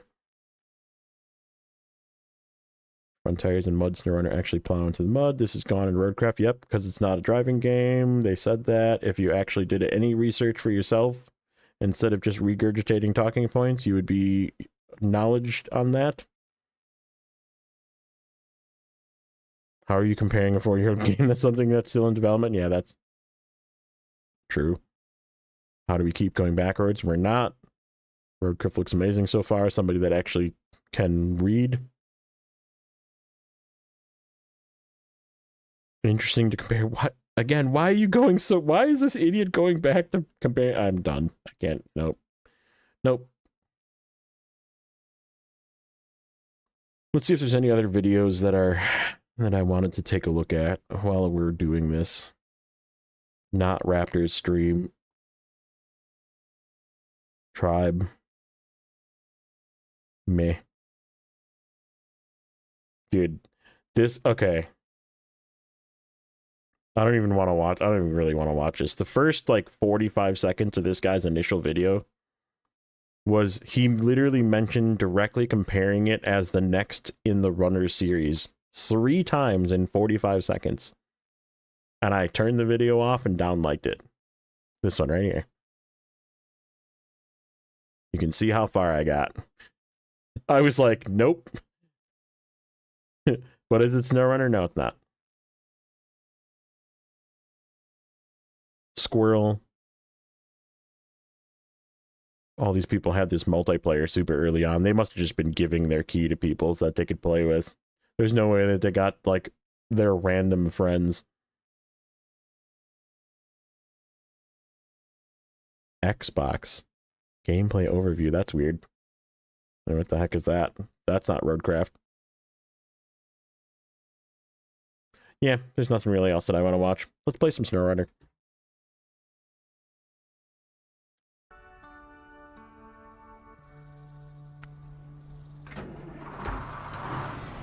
So there's my 2 cents. Roadcraft is going to be a very good game, I think. I think I'll play it. But it has very high potential to go one way or another, depending on how the end game loop is, which we don't know yet. But I encourage everybody to play for a good amount of time, and then I also encourage you to fill out that survey. So that's if you get anything from this, take whatever criticism you're hearing about it and just ignore it and play it for yourself and see if it really is that way or if it isn't that way.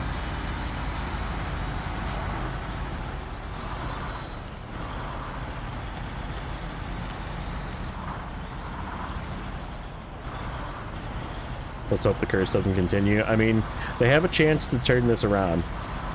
And move this out of the way. They have a chance to make it right, but it has a very high chance of being, like, absolutely just completely trashed, too.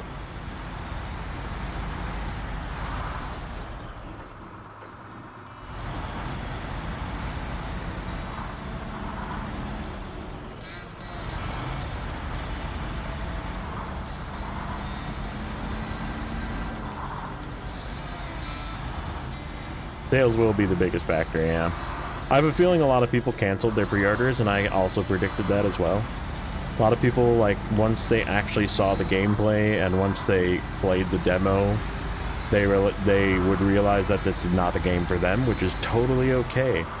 If you play the game and you realize, okay, this is, you can't, like, subjectively look at it without outside influences forcing you to choose one way or another. If you can play the game for a little bit and see if you think it's something that you're going to be interested in playing and like see that there's more to it by paying attention to screens, you might enjoy the game. Am I fueling this thing? Ooh, no. Right. That's right, I was going to steal some fuel from these fuel trailers.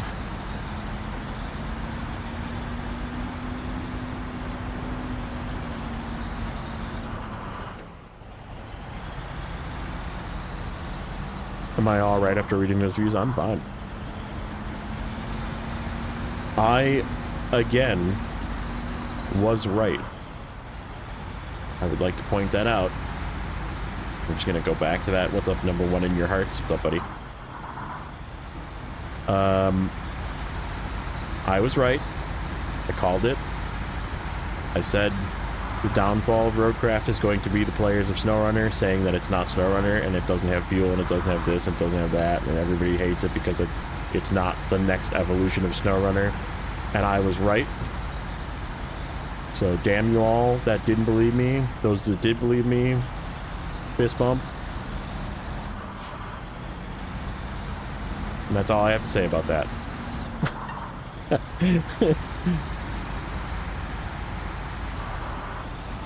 I was 100%. I was wrong on what I thought the game was going to be.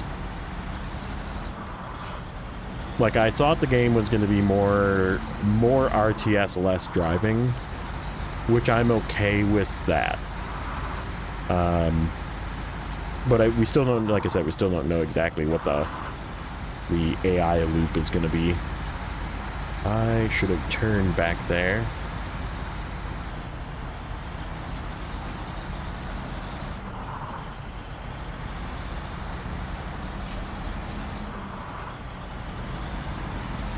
Play the demo.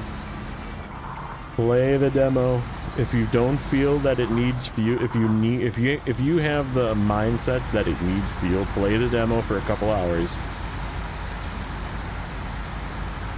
Yeah, I suppose if you can't try it, that's a different thing.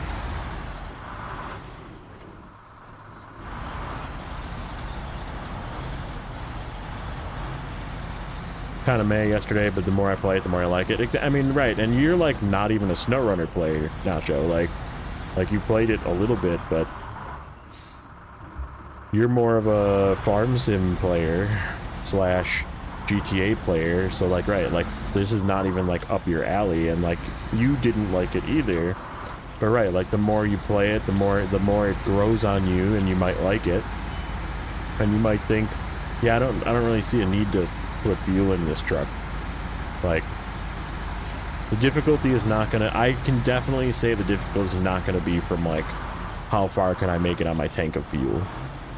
It's going to be how do I complete this road in this area with the vehicles that I have available to me in my company, you know. Dude, Nacho was having a blast, man. I know, exactly. Like, I mean, again, I think a lot of that is multiplayer is, like, really fun in that game, but, like, whereas multiplayer in this game kind of sucks ass. Not gonna lie. Snowrunner multiplayer is kind of poo-poo. It's, leaves a lot to be desired, let's put it that way. Like, there's not really any reason for you to play multiplayer in Snowrunner, besides for missing out on content. Because it just means somebody else can do something off on another part of the map where you're not even, like, seeing them drive.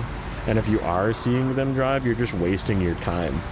Because they're just, like, following you around and you're doing the same thing. You really want them to be somewhere else doing something else. You know?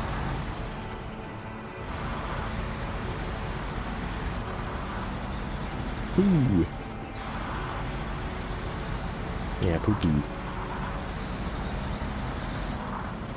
That's a picture right there of Snowrunner multiplayer. Connection problems, winch problems, granted. There's always a new problem too each time that they do a patch.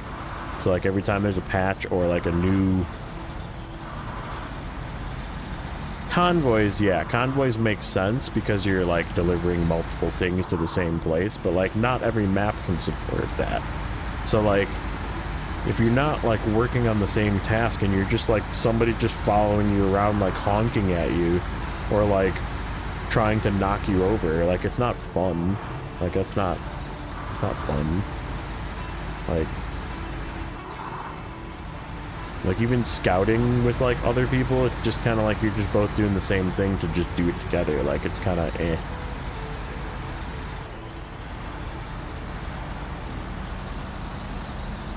Yeah. Yeah, true. I mean, I guess you could like be providing fuel.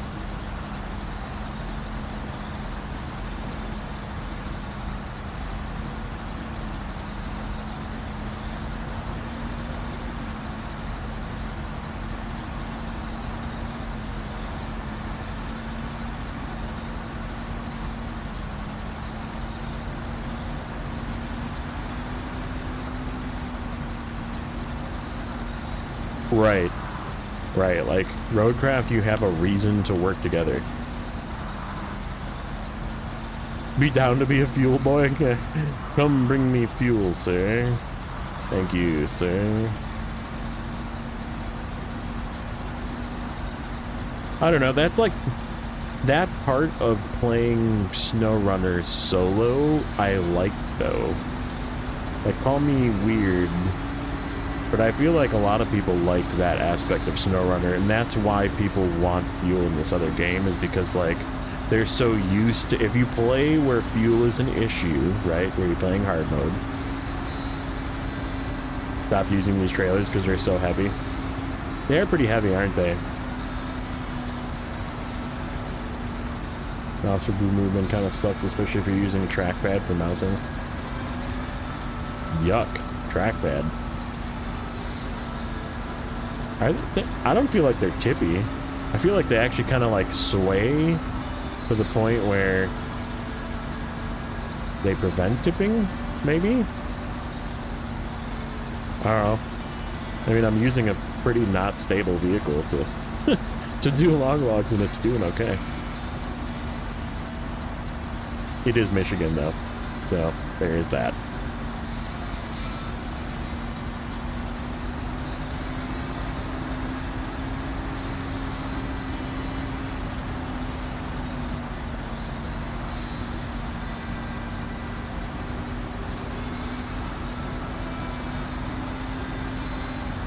I don't know, I don't mind them being heavy because it kind of adds some challenge too.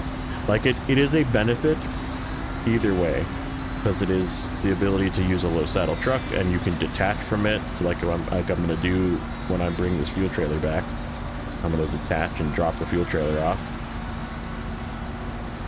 And so I mean, like, it's a benefit, but I feel like if it is heavier, it is not a terrible thing because it makes it harder to do with low saddle trucks then. or more of a challenge, which I appreciate the challenge. I just don't feel like paying 14. I really just, the main reason I just don't want to pay $14,000 for a trailer in every map. It's annoying. Stop it. Saber, please give us a long log trailer in every map by the log station. You know we're gonna need it. Just give us one. Just leave one there and be like, okay, you only get one, so don't throw it out, because you're gonna need it. Like, just give us one. That's it. And that would solve all the problems. Don't know how many brain cells I feel like I lost in your read, dude. And this is like rampant. My comment section is that way.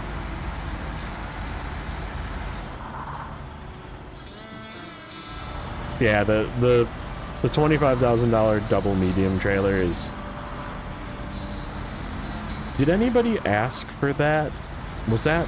I guess I wasn't paying attention enough to know if people were being like, we really could use a double medium trailer. Like, is anybody actually asking for that? Try being a game dev and reading your own forums. Then you know brain cell loss, yeah. Like, did anybody actually ask for the double? They made it to grief us on season 15. JJ's like, I asked for it.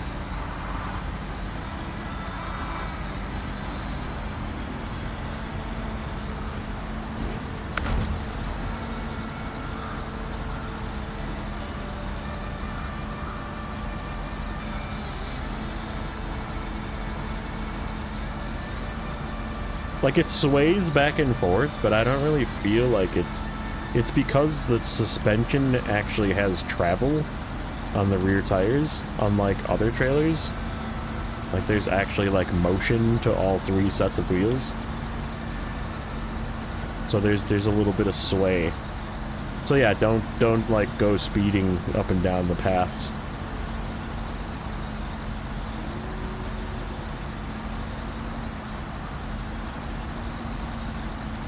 Yeah, 25K is just too much.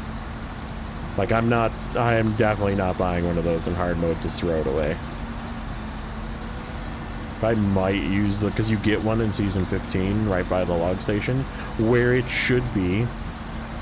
Because where else are you going to get logs from anywhere but by the log station? But they should give us a freaking long log. I mean, there's no long. Okay, I gotta watch what I ask. Be careful what I ask for. We're gonna relive that moment. I would like to make sure that I state this ahead of time, that I do not want them to add long logs to season 15, but at the current moment, there is not any long logs in season 15 to deliver. So please, do not give us long logs in season 15. Thank you, every single Snowrunner player. Yes, this is the Olsen's trailer pack. The one mod that I am using on this save. Specifically for this trailer. So I can low set... Apparently they're heavier than regular trailers. But... And I guess I kind of feel it in this truck. It has struggled a little bit up hills. Yeah, dude, do not... Just I swear to God, Thursday, if they like come out with a patch and they add long logs in, I'm gonna just like full re-out in the forums and just be like, why aren't you adding road building into Snowrunner? I'm just gonna like full commit to the forum debauchery. However you say that.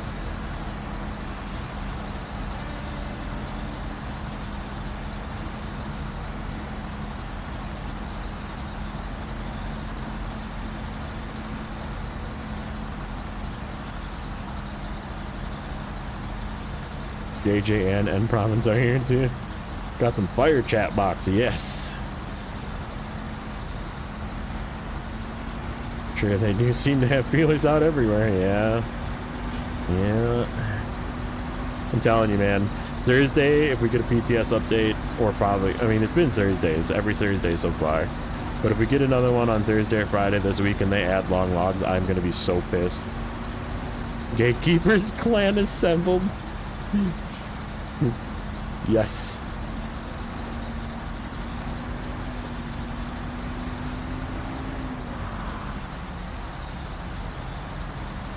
Someone get SD1. Yeah.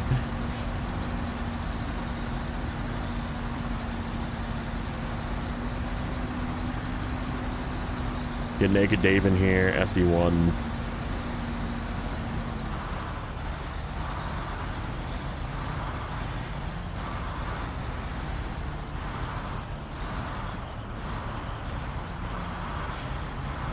He'd be here if he wasn't sleeping, that's true. So, you know the funny, this is a really funny moment.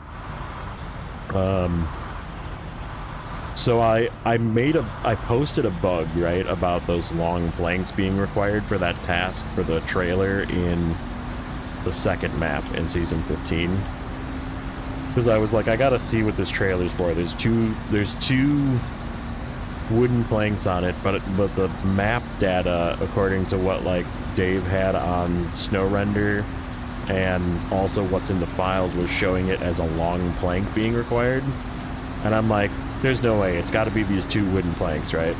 So like I reported it, took a picture, and was like, okay, so there's this quest that says it needs a long plank. Long planks don't exist in this map. So where are you supposed to get long planks from? Or is it just labeled wrong and it's really supposed to be this trailer that I'm supposed to deliver with the two wooden planks on it? And what do? They fixed the quest. Okay, they gave us a 3-slot trailer with medium planks and wooden planks on it instead. So they still don't have long planks as part of the delivery. But then they added long planks to the log station for some reason. Like, oh yeah, we gotta make sure we put long planks. Like, somebody saw that as a separate issue and added long planks to the log station, which also don't get used for anything. Season 15 does seem pretty easy. Greetings from Colombia. What's up, buddy? Welcome in. Yes. Yeah, go in Season 15 if you have a moment on PTS and look at the log station. Or just look on Snowrunner. Go look on Snowrunner. Because it's in the files. There is long planks that they added to the log station. And I was like, wait, that's not what I asked for. Meeting time? Nice. I don't really want to go that way. We'll go this way.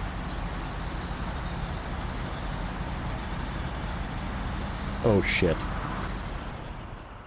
Damn it. Oh, the Fleet Star's here. Perfect. We'll take it back with the Fleet Star. I forgot to drop off that trailer. That trailer goes to the gas station.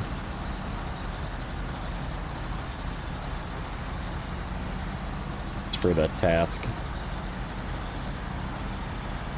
Not all the way empty, but it's close enough.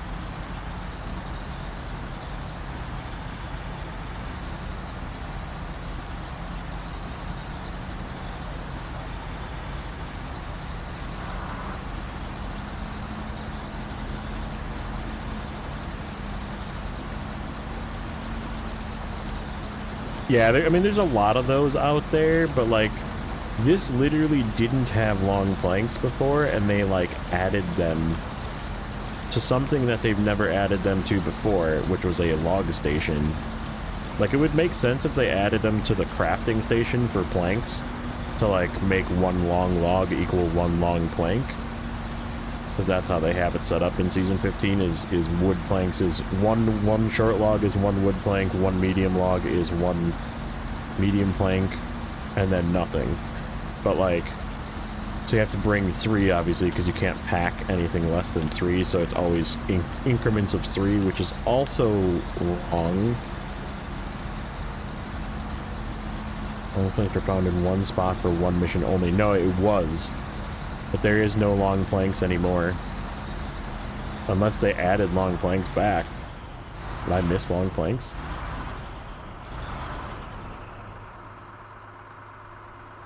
I might have, maybe I missed long planks. What I got over here? Yeah, we'll come down to one of these. We got the Transstar and the White Western Star down here. I don't want to drag this out. Dude, that new Mercer is so sick.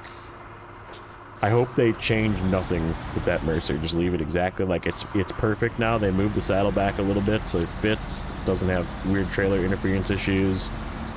Like, just don't touch it. Leave it exactly how it is. Oh, so the mission here. I still have my screen up. Yeah, still rendered. I'll show you. This one. Oh, that's really in the way. Hold on. Okay, there we go. This one. So it even says the name of the task, snow, trailer, and 2 wood planks. So originally it was a scout trailer that had 2 wood planks on it, right? And I was like, this has got to be the one. And the trailer was the one, but the 2 wood planks on it were not used for anything, and it was asking for delivery of a trailer to the lake house and a long plank to the trail to the thing. So there's still not long planks. They fixed the quest, right? They changed what trailer it was. They gave us wood planks and medium planks. Those are on the trailer, as you can see, wood planks, medium planks. However, they went to this logging station and added long planks. like what? What? I'm confused. I'm very confused.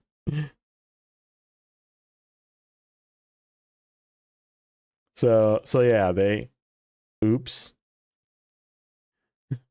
Yeah, we still don't need those, and we don't need those because there's not long planks. But yeah, I mean, what I was saying in the other map in Harbor is, if you look at the log station,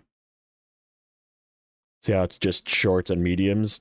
Like, it would have made sense if they added long logs equal 1 long plank here, but you still wouldn't use it. Like, you still wouldn't use it.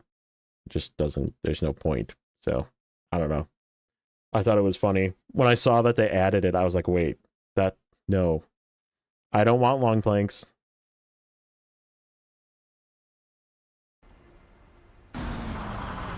Oh no.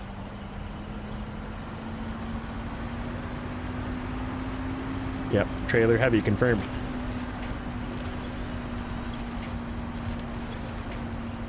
Really?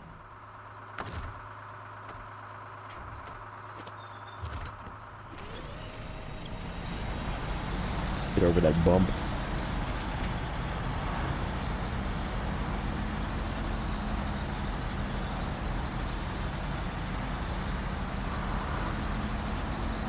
So yeah, I mean, the quest is fully fixed now. You can turn in the quest. It's got the trailer, it's got the two items on it.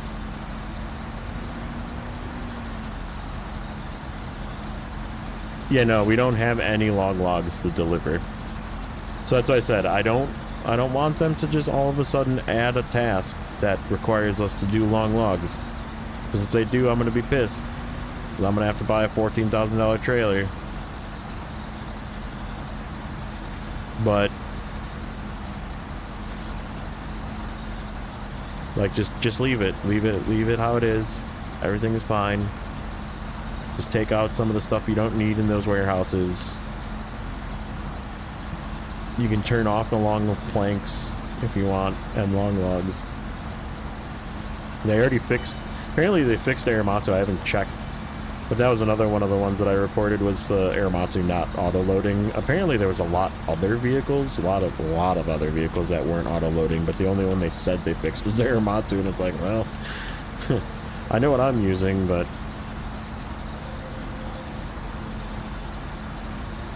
like, people taking like 605 hours over to do short logs. It's like, Bruh. Just use an Aramatsu.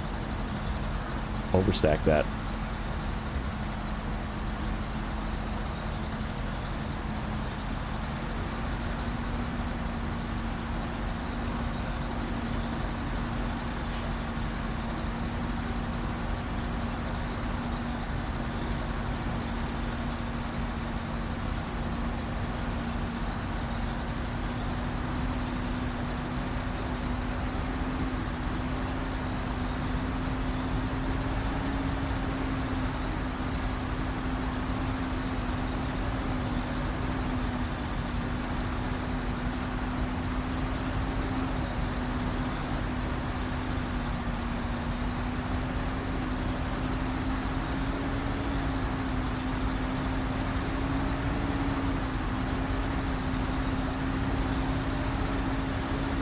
So good looking.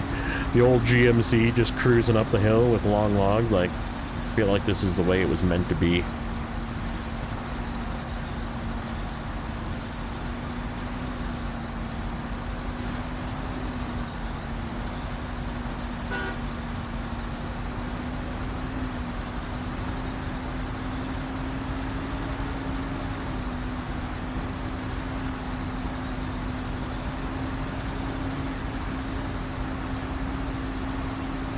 Biggest pet peeve in this game is having that huge gap between the cab and the trailer. Yeah, there's... I mean, it makes sense for, like, turning in some cases, but, like, it's different for each vehicle because of saddle position and, right, like, some have, like, extreme... Like, the C500 has that, like, massive gap. You can literally put, like, an entire piece of cargo.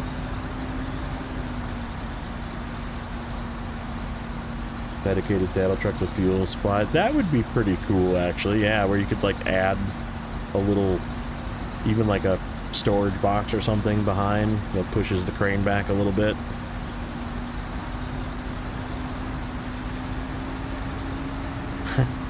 No.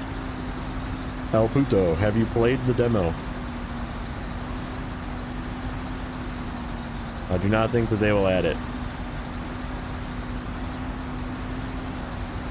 TLT 9000 park old scouting between the saddle, true.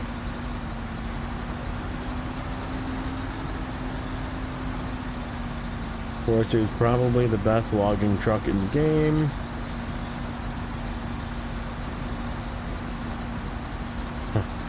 Yeah, Chester's a bot. He got banned. Oh yeah. Nathan, are you still here? Did you ban Chester from your chat? Because he came into JJ's and was like, I can't talk in Nathan's chat. And we're like, hee hee.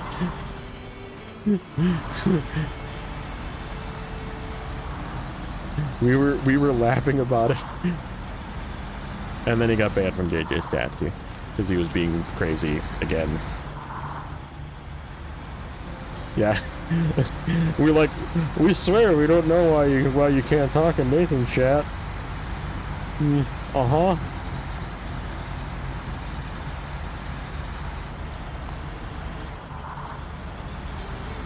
No response, El Puto. Did you play the demo? Do you have the ability to play the demo? If you're on computer and you have Steam, I guess. But if you didn't, you should play the demo. Play the demo. Play the demo. It's very good. It was quite fun. Dude, he's just either like has mental issues kid or right, actually is a bot.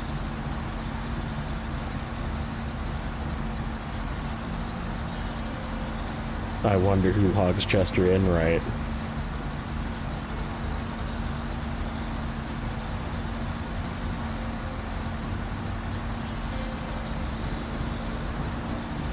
Just wild stuff, man. Couldn't even run the demo. Yeah, we talked about it a little bit when we were talking about Nathan's review, but yeah, the optimization issues are real. I hope that they don't stay. I hope that they sort some of that out so like people with slightly lesser computers can run them. I mean, obviously, it's a new game. You need to upgrade your potato if you have a potato. So like make the potato into like a loaded potato. But time for some upgrades. 2010 called and said your old computer needs an upgrade. Nacho's got issues. I'm like 99% sure Nacho's issues are software related, because he's just got like a smorgasbord of junk installed on that computer.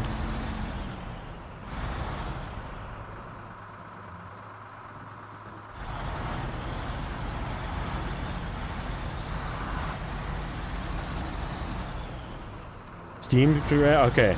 I did load it on my Steam Deck. This is actually a good time to ask. So, Biggie, I did load it on my Steam Deck. It does not load. So, like, it does start loading, but, like, the loading bar never fills. So it just doesn't actually get there. You can stream your games from your PC as long as you're on the same Wi-Fi network to your Stream Deck, which I tried, and it did load. So it did actually function streaming from my computer, however I had no controls. So if they fix the control issue, you might actually be able to stream it from your PC to your Stream Deck, but there currently is no control scheme that functions. So you can't even like touch screen, like the touch screen doesn't work. So I was kind of bummed out that I couldn't play it from my Steam Deck, but it kind of makes sense because it's brand new and they just haven't set up I mean, there's people's controllers like aren't working and stuff if they have like budget knockoff Xbox controllers and stuff like that. Like some of those don't work, and because it's like a day old demo, you know. Unintentional Linux incompatibility or intentional? Yeah, I have no idea. I didn't code the game, so I can't answer that one. It could be any of those three, though. You hook an extra controller to a Steam Deck and stream from the box to the Stream Deck? Yes. You can use remote controllers. In fact, there's actually like a Steam controller you can get that obviously works the best with it. If you have... So here's another cool fact about Steam Deck. If you have a Fire Stick, okay, like on your TV, you can use the Steam Deck like a controller sitting from your couch and play it on your TV just like it's a Xbox or a PlayStation.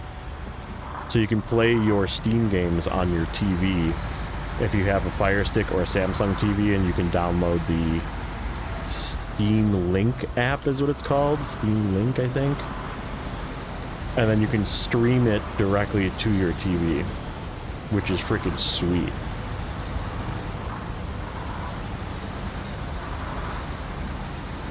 Rave Gravy, what's up, buddy? So couldn't you potentially play then on Steam Deck as long as you use a controller?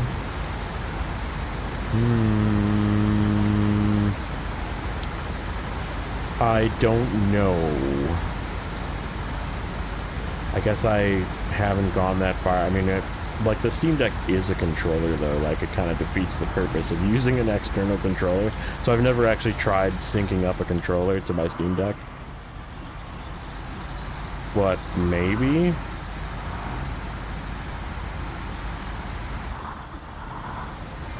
Yeah, I mean, it's at that point just play on your computer.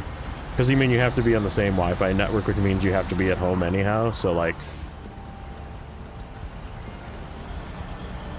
What's up, Stu? Yeah, these trailers are heavy, aren't they?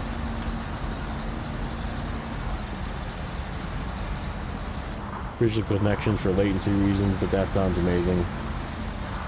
Gaming sessions with friends, chuck it on the TV, pair some controllers, have fun, yeah.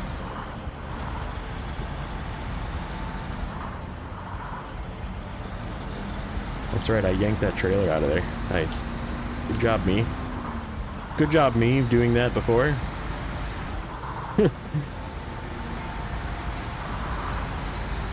Totally forgot I did that.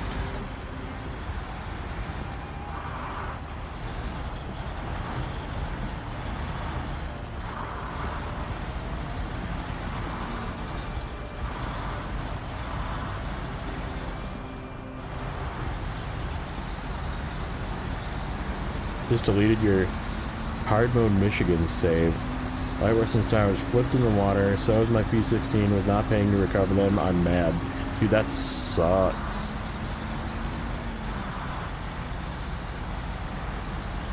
I took that at the wrong angle. Thanks, past me. That does suck.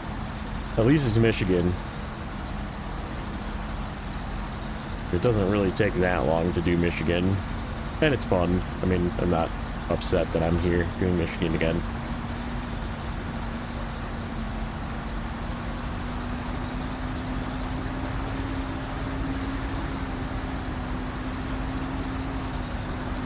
Fill a truck with sand and switch. It has an endless sand drop. Oh, bug. JJ finding bugs. finding game hacks. You're in I mean, I'm in Drummond Island too. I'm 70% done.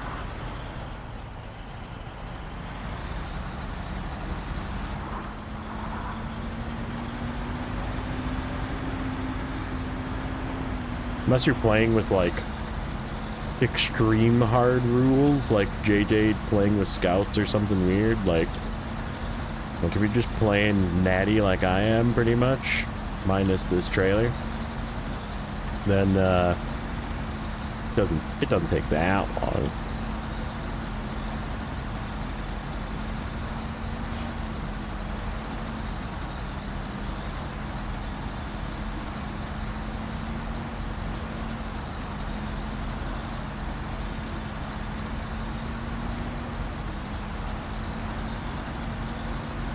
Yeah, mods are broken. Just use Mastodon. Different meaning of mod. Putting SR on the shelf for a while, fair. I mean, you've completed the game, right, Recoup? A couple of times, probably.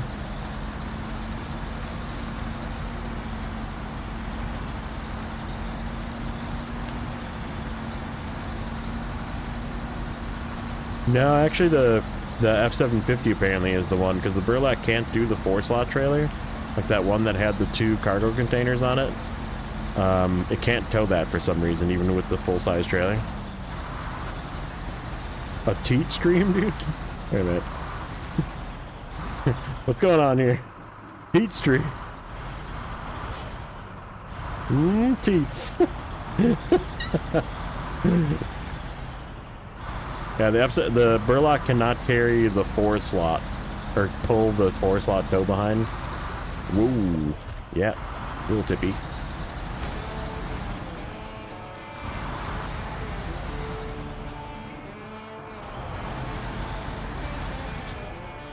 Blade is kind of boring because all the farming. Yeah. Like if you split it, the trick to the farming, I think, is you gotta like split it up. Don't do it all at once. Like don't save it all for the end.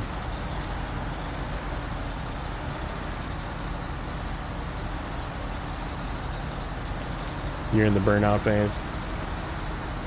Everything in order, 550 hours.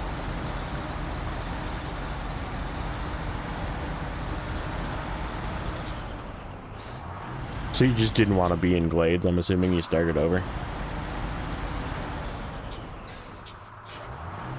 Just grind, yeah.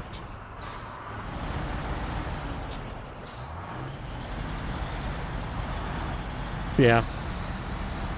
I definitely find myself wanting to play Snowrunner when I watch other people play Snowrunner. So that is definitely a thing. Gambling always solves the problem. Oh, and then he rolled a 2. Yikes. Almost done with Ontario. Snowrunner for my Switch. RIP Switch users. No Roadcraft for you.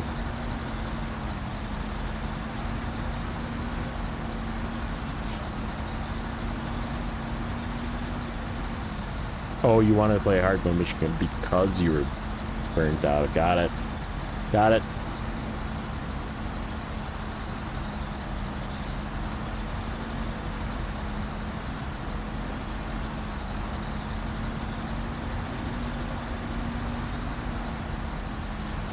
Got to be similar to playing on the Steam Deck.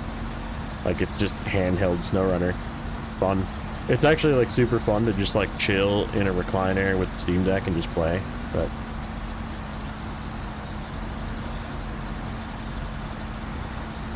I wouldn't know on Switch particularly, but I assume it's got to be similar. I've been playing my version of the randomizer. Anytime you get a truck, spin a wheel and get the truck, it tells me to. Price is set to 0, so it's slightly more fair and fun. Sounds kind of fun. A little smaller, yeah. Didn't get a chance to play Mudrunner Mobile.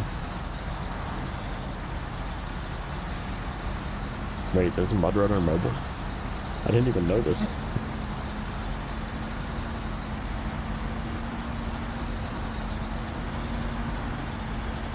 Dude, Season 9, man. I don't... So, okay, idea time. I'm gonna pitch this. I am gonna do... We are, like, getting close to hopefully starting more of the, tier list videos. I don't know if I want to do a tier list. Like, it's gonna be a very opinionated tier list if I do a tier list for maps or regions. I don't know if I want to do it by map. But we might, like, spend time talking about each map. But... like, I want to, like, kind of rate how much enjoyment I had in hard mode in each region. Like, which ones I like, which ones I don't like, and why. And, like, if it turns into a tier list, Season 9 is probably going to be down towards the bottom. I did not like Season 9.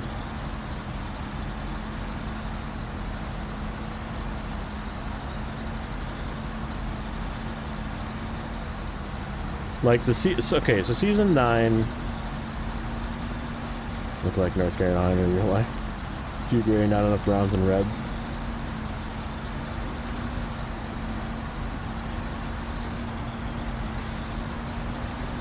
Messy pile in my room.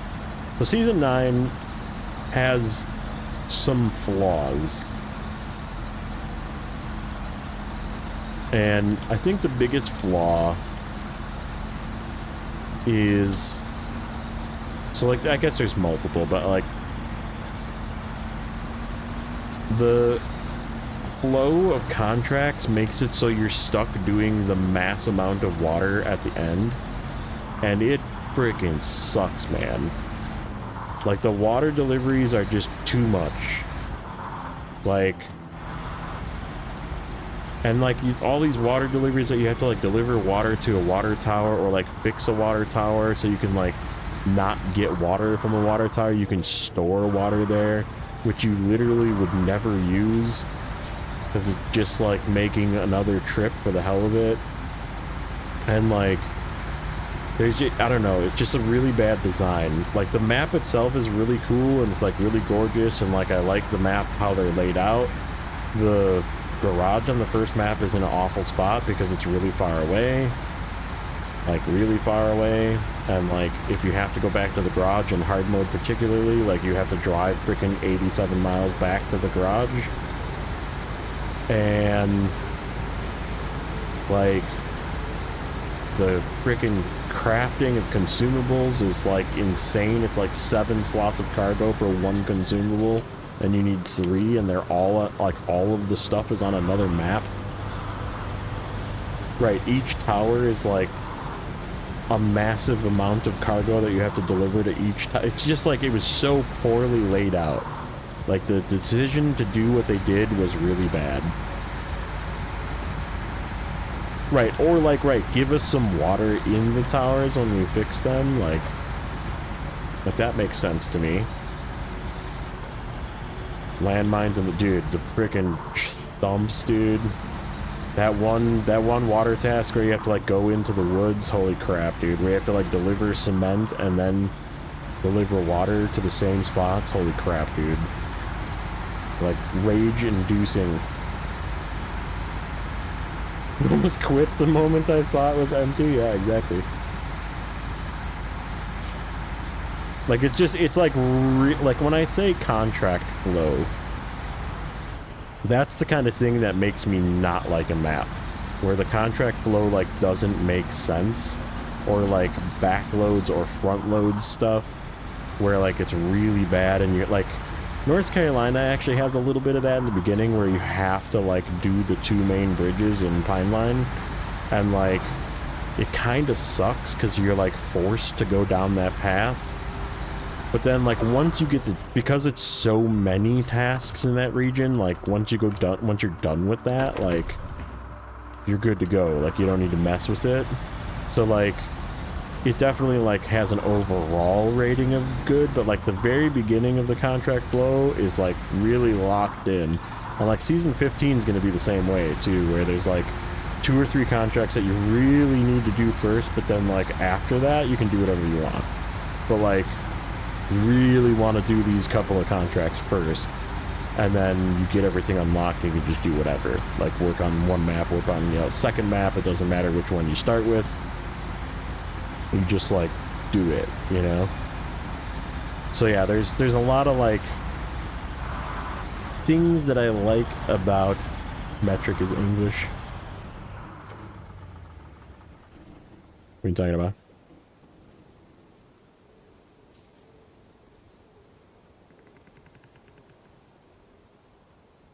It had the game breaking bug that you only use metric.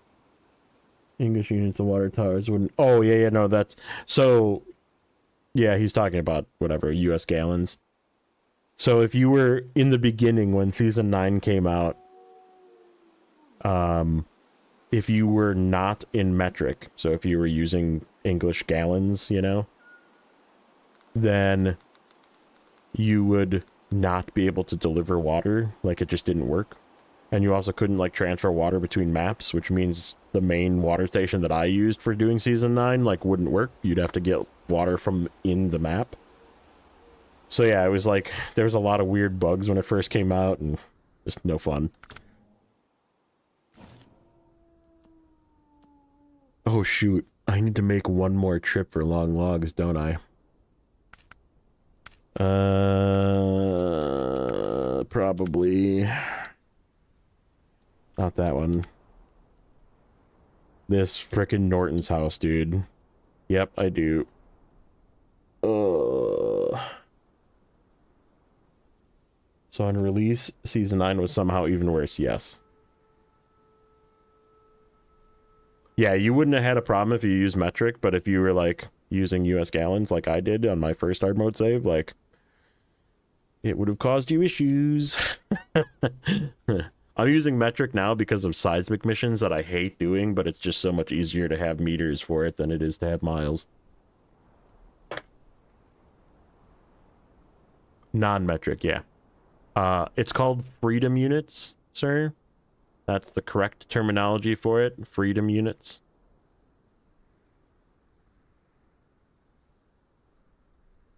Leading up to the Eastern Ferry were awful to deal with. Got stuck locked. There's a really good path actually through that. I remember finding that when I first did season 12. There's a really good path to get there. Couple different paths actually, but here I was thinking they were Imperial. How naive of me. What's the actual terminology of it? Settings. Meters, liters. Oh, I can't change it in here. That's right. I think it just says miles, gallons. What time is it?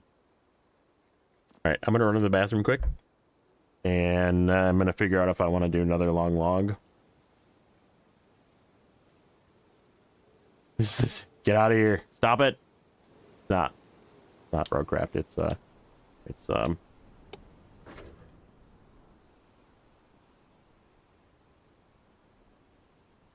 it is a spin tires game. How's that? Anyhow, I'll be back.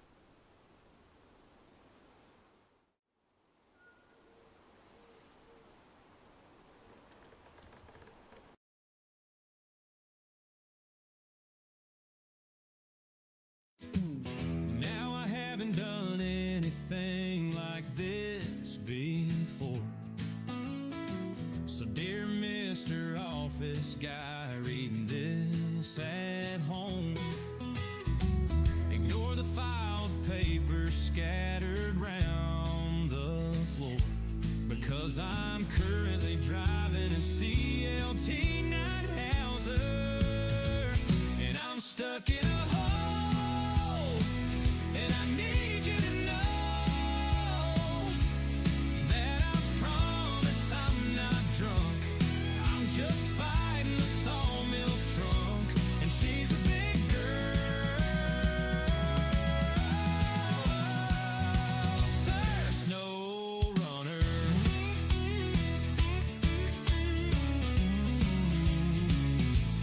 I've got mud in my eyes, and Dan's caught in the bridge. Leading Yellowstone would be a prize. I've got fuel and rope, and all's left is hope. But there's no rubber, Snowrunner, and I'm stuck in a hole, and I need you to know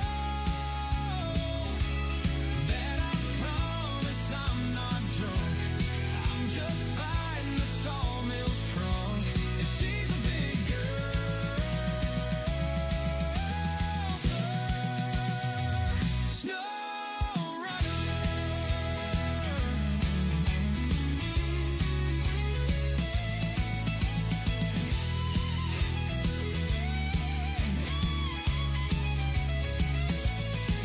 I've got mud in my eyes, Dan's caught in the bridge. Leading Yellowstone would be a prize. I've got fuel and rope, and all's left is hope. But there's no rubber, Snowrunner, and I'm stuck in a hole, and I need you to know that I promise I'm not drunk. I'm just fighting the sawmill's trunk, and she's a big girl, Sir Snowrunner.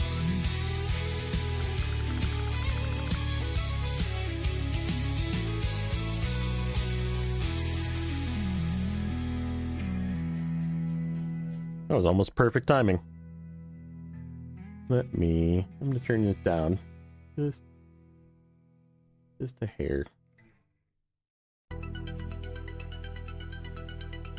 Seeing as there's like not music playing because the game decided to break for music in season 14.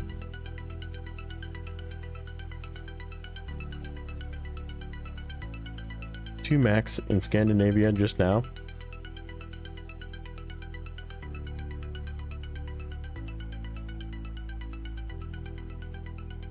Probably a good place for him too. Yeah, they're supposed to get all-wheel drive. Well, we don't know for sure if they're getting it, but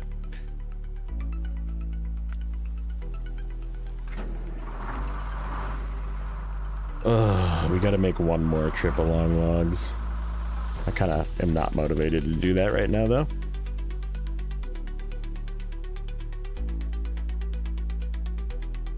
Except I really do need to, like, exit. Yeah, let's do another load.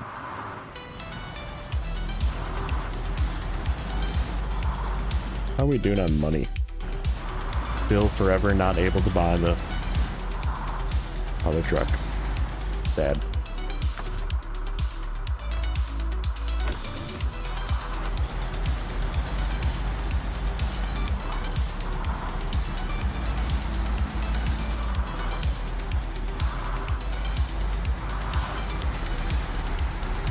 Yeah, we'll see what actually happens. Again, I'm hoping Thursday we get maybe some of the tuning tweaks to play with on PTS. That would be kind of nice.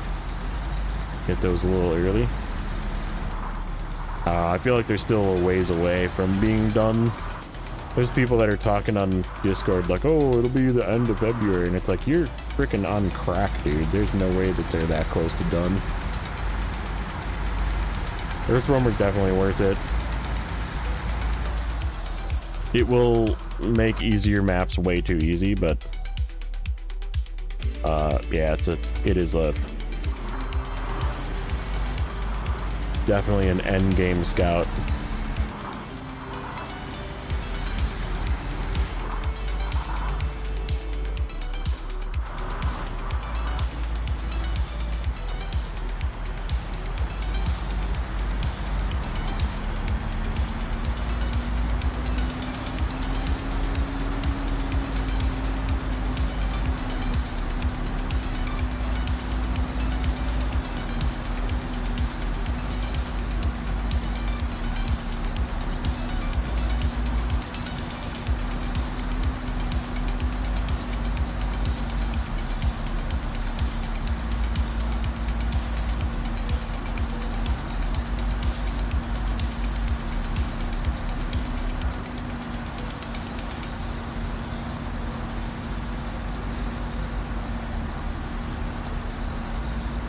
Yep, they're definitely like... I was really mad when Season 14 came out. Because we got 2 freaking tractors, which nobody wanted. Like, literally... it's like that meme... where it's like, nobody, and then colon, and then like, I would like more farming in Snowrunner. Like, no, nobody asked for that. Nobody wanted more tractors. Stop it. All my work is done for today. I can watch Zing in peace. Nice. And then they gave us not 1, but 2 more scouts when they said they weren't going to give us more scouts, and I was like full rage. Okay, I was like angry. And they got released with like really small fuel tanks and no repair. I'm like, this got this huge thing with no repair points. Like, it wasn't released, it was in PTS. And I was like, man, these things are just big piles of crap. Like, nobody's ever going to use these things. I was so mad. And then they, like, gave them a ton of fuel, made them super stable. Like, they turned it up to 11. They, like, literally, like, heard the feedback, and they're like, okay, crank the dial. Push the Mastodon button. And they, like, made them ridiculous, and I'm kind of okay with it. Because they're really good. So... and I don't feel too terrible using them.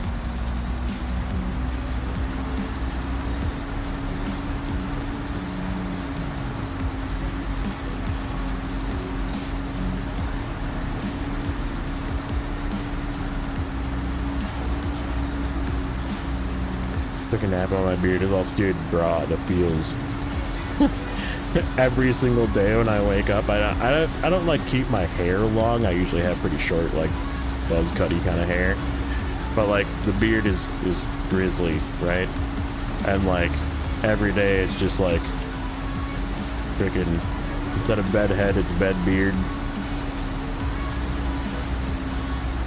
And just have like one side that's just like sticking up. And I like go to meetings and stuff during work, and like if there's like cam meetings and stuff, I'll just like leave my beard like that, like all wild.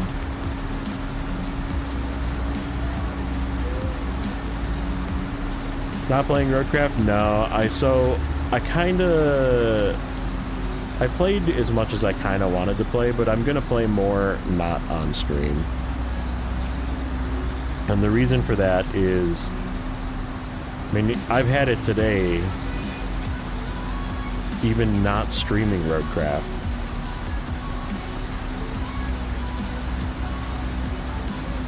Bring it off to the side, dude. It's good. Where people have come in and been like, so how do you feel about there not being fuel? And then I ask them if they played the game, and then they just leave. They're just like, oh. Like, did you play the demo?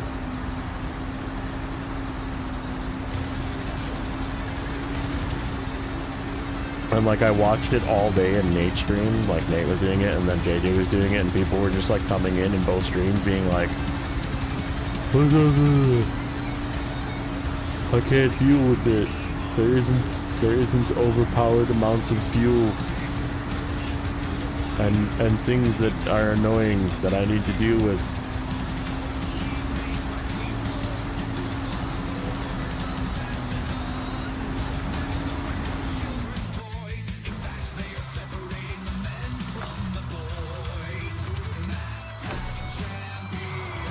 So yeah, I just decided I was gonna not even put it in my... I think it's really good. I think there's more problems with the demo. I was explaining it before, but I can give you the recap. I think the demo is missing some of the key elements of the end game that I would have liked to see. Like, more with the AI, more with the company. Like, what does the company do? What's the progression of the company? Do you start with one truck? Do you start with all 40 trucks? Like, how does it work? What does money do? Like, we don't know what money does. You earn it, but you don't know what it does because you don't spend any of it. We already kind of know what the little fuel icon is for. It's for recovering vehicles to your mobile base that we don't have access to yet. So, like, there's things that, like, are missing from the gameplay loop that I would like to see. But I just don't think that we're gonna see those things. Because they didn't want to show us for some reason, so it's more me nitpicking the demo.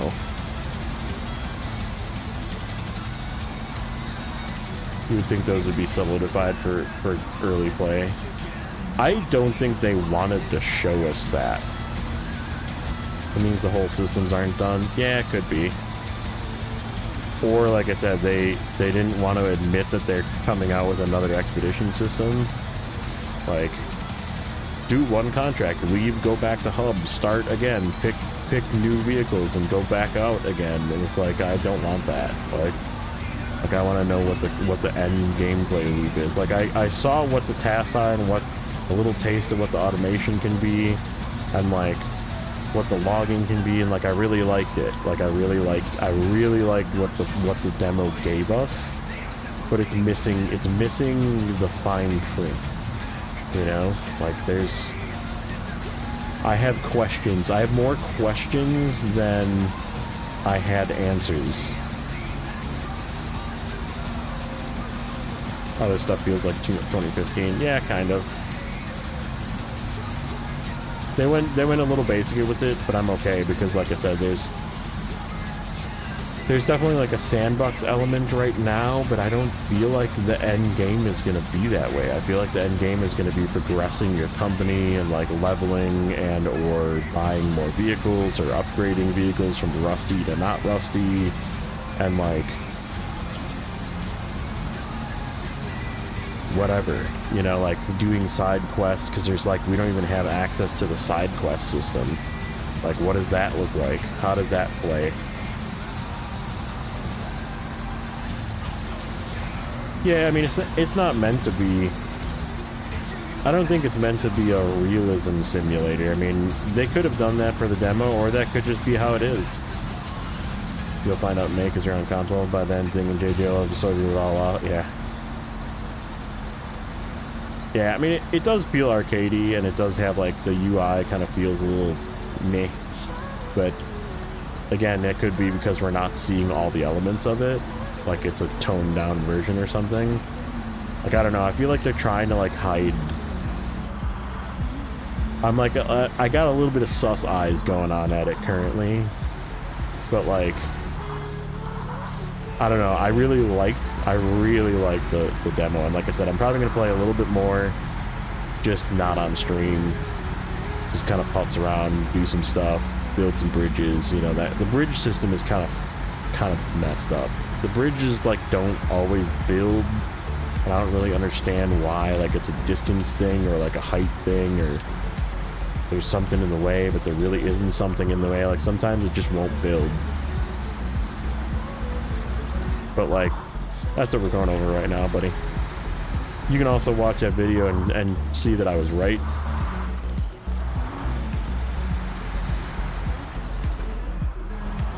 I was very correct in saying that people that play Snowrunner are going to be the downfall of... The reviews have proven me correct. People are freaking mad. that it's not Snowrunner. One harvester, one dump. I mean, right now there's what, 40 vehicles in the game, in the end game, not in this version of the game. So like we only have like what, 10, 15. So I mean, there's got to be more stump grinders. I mean, there clearly is like an upgraded stump grinder that's not rusty, that has like better stats supposedly. I don't know if that counts as a separate vehicle. Like maybe. So you move to Alaska or Russia? I always just say go in order. Alaska has really important upgrades that you want. So does Tamir, but I would say whichever you pick one and complete it all the way. You're going to have a better time probably getting the vehicles out of Alaska first, though. Because you get the Dairy Longhorn 3194, which is a really good long, like low saddle, high saddle truck. You get the Royal BM, which is a big help. That's a good truck to use for Tamir. You also get the Cat 745C, which is an amazing fuel truck and or medium log truck if you decide to do them individually. So I personally would do Alaska first, just because you get all sorts of good stuff. Pay for this thing. I'm pretty sure I'm not buying it. I mean, if it comes to Game Pass, yeah, for sure. Gary and Royal, yeah, definitely good upgrades to your fleet.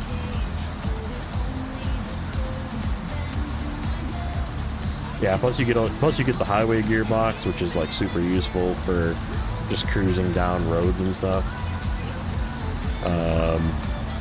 You get the advanced special gearbox, which is super important in Alaska. That's the one that goes for all the heavy trucks, really. Like the Cat 745 and your P16, and like everything can have that advanced special, which is like the best gearbox in the game pretty much. If you have the ability to put an advanced special in something, I usually say just put it in. You get all the, which I guess is sort of weird, but you get the 114 SD upgrades. You get like all-wheel drive for your Kodiak.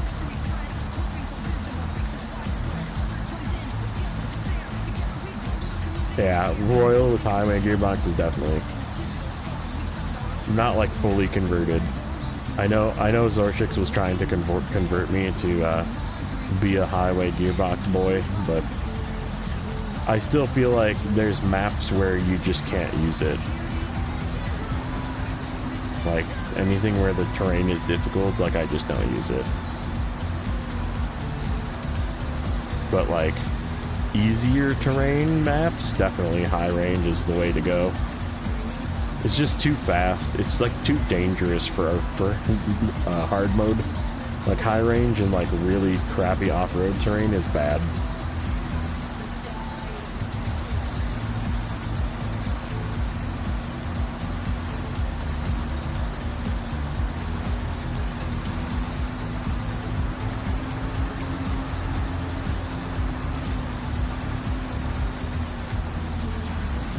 We're doing Dungeon Run to get trucks, upgrades, better blades than Austria. That's an interesting combination. That makes sense. Get your upgrades first.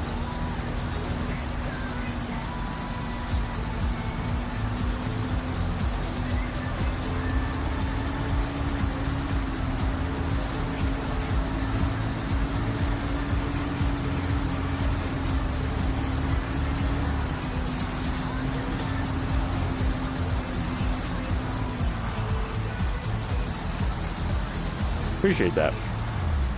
Anytime.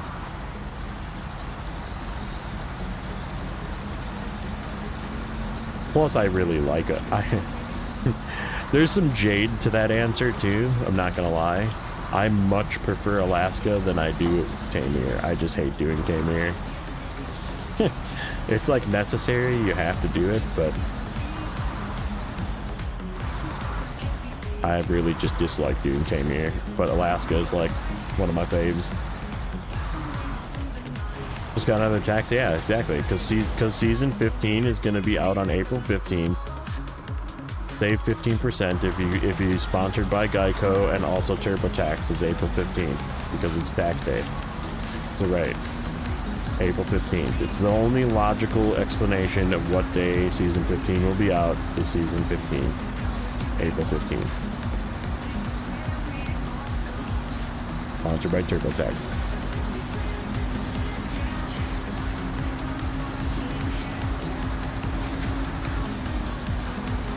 Blaine. Dumb dog.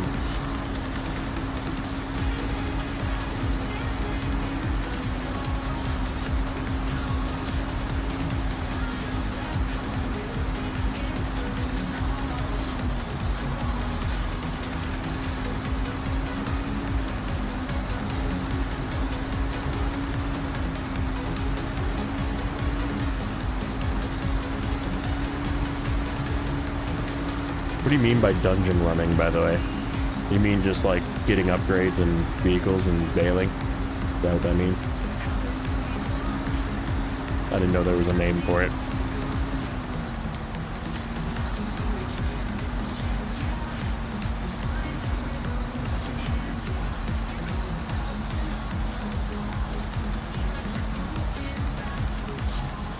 Oh, dumb dog. Extra dumb dogs. He's a dumb boy, but he's my boy.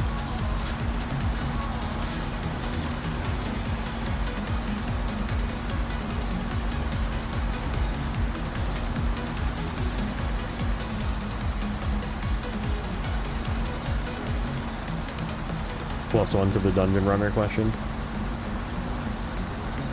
I've seen that on your videos, and I always meant to ask, like, what is the actual definition of dungeon runner?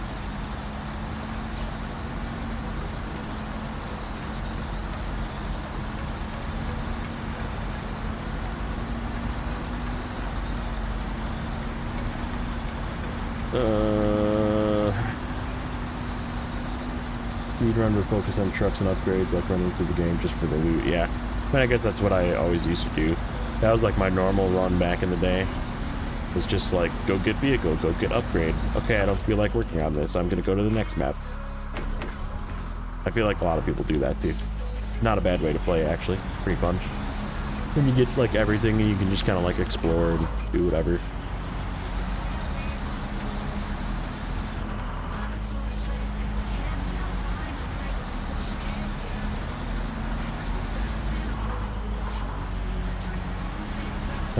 This thing is gonna need fuel to get to Logan's house. Supplies.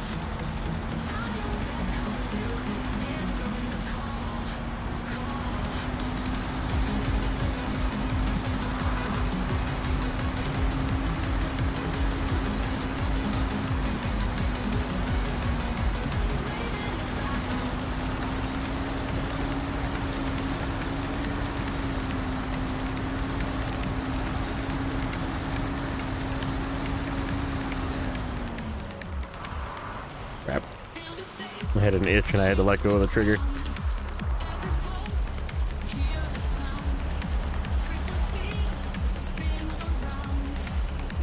Dude, this trailer is heavy.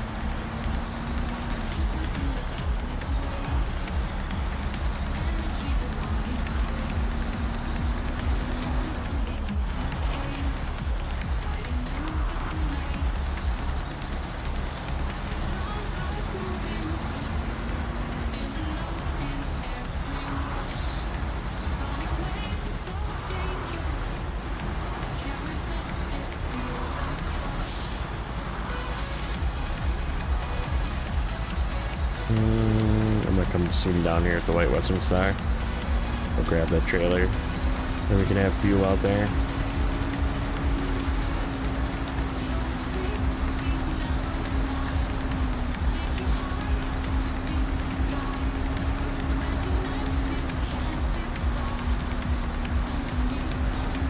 Want to complete Austria for Season 15 drops on console. Nice.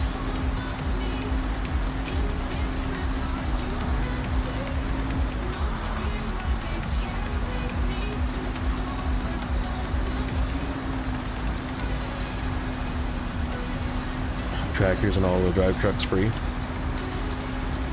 I mean, if you're getting upgrades from everything through a mirror, You have a good fleet.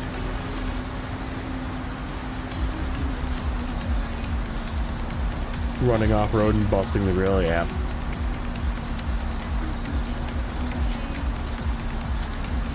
It takes like, you gotta like reach funny if you want to like try and control a controller with one hand and like still be able to turn. Like I can do it. It just like involves some interesting manipulation of fingers.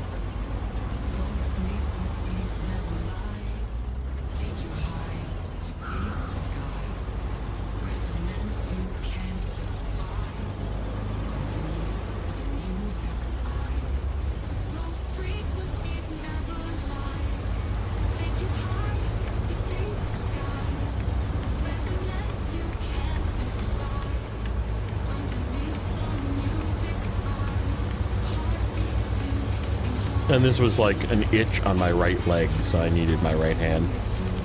So I wasn't like cross-reaching that much.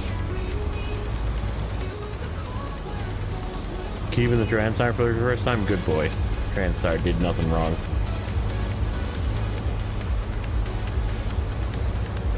Oh, look. Did I say your name 3 times? Because possible that I just Beetlejuiced you to existence. What's going on, buddy?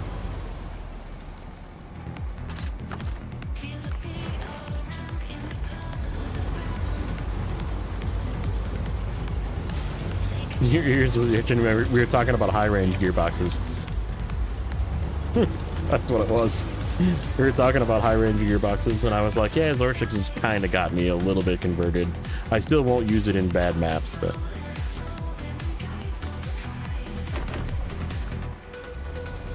What's up, Dustin? Avengers are assembling, dude. Avengers.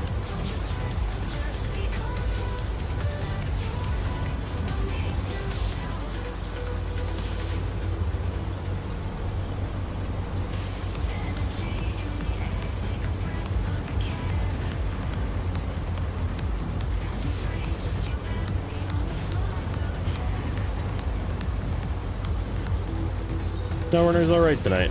We're just kind of cleaning up Michigan here, or cleaning up Black River. How's Roadcraft? How's working when you're streaming? It's pretty good. I'm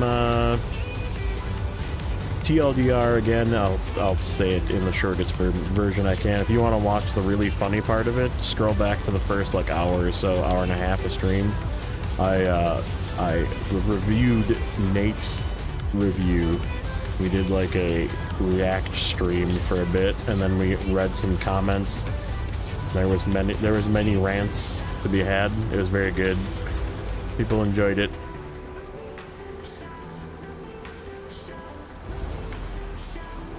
Did you get bored of Roadcraft? No, I'm gonna play it off stream. So the reason that I'm not playing it right now is I watched both Nathan and JJ play today. And just non-stop people coming into his chat being like, why isn't there fuel? Why isn't it like Snowrunner? Why didn't they just put this into Snowrunner too? And I just couldn't deal with it. So I was like, I am going to react to Nathan's video. And then I'm also going to add some commentary of my own. And then I'm also going to read some comments. And we're going to talk about the curse of Saber. Yes, we did a react stream. It was really good. So if you want to watch that, just rewatch this video later. Watch the first hour and a half or so. We did a little bit of logging, and then we waited for some people to get in, and then everybody was kind of here, and we just started the review of it. So it was good. But yeah, I think so. Roadcraft has some demo issues. There's some like definitive demo problems. Do we need this trailer? No.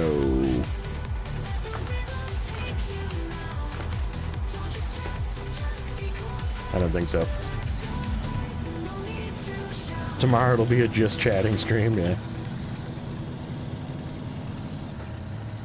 Yeah, Nate was here the whole time, yeah.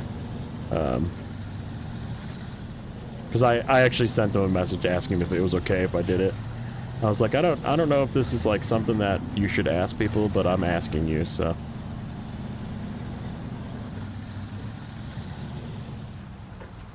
It's like really cool. Like there's a lot missing from the game. Like if you notice, there's like the menus that you can't access that say store, garage, and company. Which I want to know what that company does. I want to know the progression of the end game. I want to know what levels are for. I want to know what money's for. I want to know like all these things that they didn't give us in the demo. And I also want to know how expansive is the AI. Can I use the AI to like create a random road somewhere, or is it only for tasks and subtasks? Like, can I do all sorts of random other things with the AI? Can I like have it farm trees for me? Can I have it cut down stumps for me? Fuel credits we kind of know, but we don't know if they're actually going to commit to this being. The fuel credits are for recovering vehicles to your mobile outpost vehicle, like your mobile base, your mobile garage. So you can recover only so many times to your mobile garage, but you can apparently recover infinite times to the other places, which means if the map is really big and you only have 2, garages, let's say, but your mobile garage is in a really convenient place, you can only recover so many times. But I feel like it's a miss to the demo. It's like, it's not a miss to the gameplay. Like, the gameplay is very fun, but like, they could have just let us be doing that stuff in the demo and just like limit it to one thing,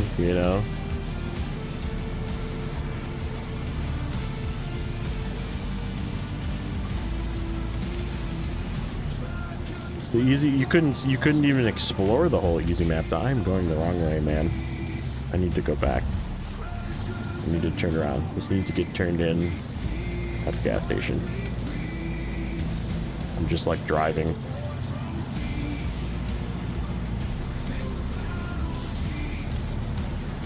But yeah, like they give you a little taste of the AI in the second one, and then they're like, you can't even like set it up anymore. And I was sad. I was like, I wanted more.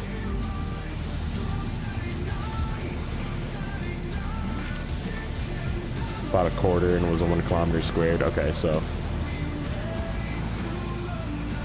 right, there's like more room to expand, and like maybe there's more sand pit things, and like is the sand pit going to be the final thing for dumping sand?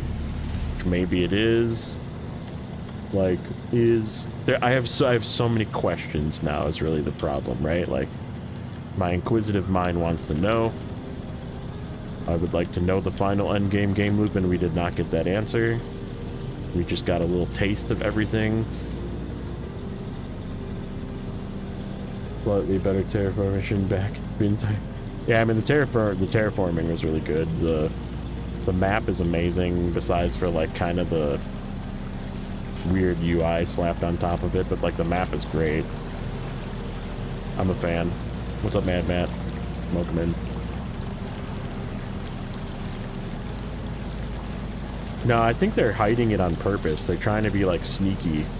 And it's like, just show us what the game is, man. You know that people are going to be freaking judging you. Or they're just doing it for statistics,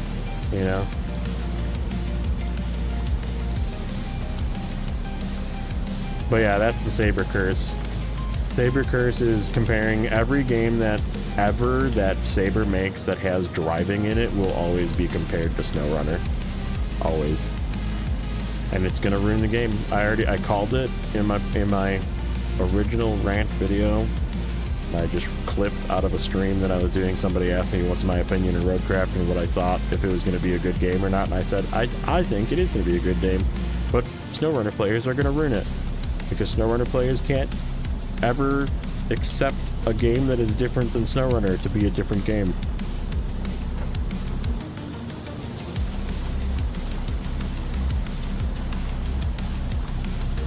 Yep, there's no gearbox, and if you play the demo, you'll realize that it's not necessary, and it would just be an annoyance to the game, in all honesty. I don't feel like having like a low plus or low minus would help you at all, or even a high gear would make a difference in how you play this game after playing it for like 15 hours. Right away, I could say I didn't like how it steered, I didn't like the controls. Like, it's got that steering mode that, like, it stays steering instead of centering back, like whatever it is, steering wheel mode that Snowrunner has, but like, so it doesn't have that. It's like controller mode always.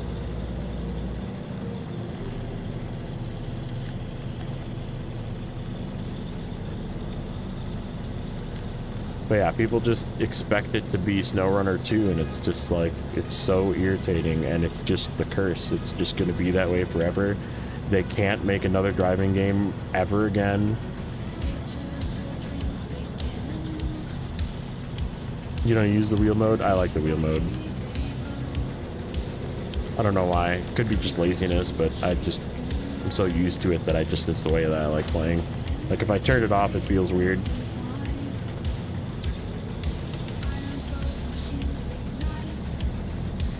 True, not self-centering is realistic. I agree. That's just the way I like to play Snowrunner. So it feels different, right? Like, its controls are different, feel is different. It's a little slower feeling. Vehicles are a little weightier feeling. Like, it feels really good. It's fun to play. The mechanic, like, the frickin' stump grinder is top notch. Frickin' revenge on the tree stumps. Great. Yeah, exactly. Like, there's no real... All it would have just been a chore. Best Alaska trucks, all of them. Like, honestly, all the trucks you get from Alaska are top-tier trucks, I think, in my opinion. Well, not top-tier, but they're, like, really good for early game. And, like, the A&K is, like, thirsty, but it's really good. The Royal BM is, like, definitely a carry truck for quite a long time. Cat 745 is, like, unmatched in how good it is. That is not the right turn-in spot.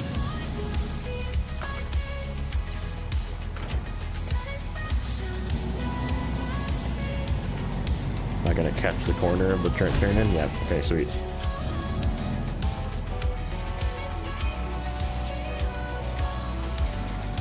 I even like the Dairy 3194 that you get from Alaska. I think it's a good truck. Capable, just turns really slow, but it's a really good high-low saddle truck. Maybe not the highest high saddle, and it's also not the highest low saddle, but it's still pretty good. And now, Biggie, alright, bud. Thanks for popping in.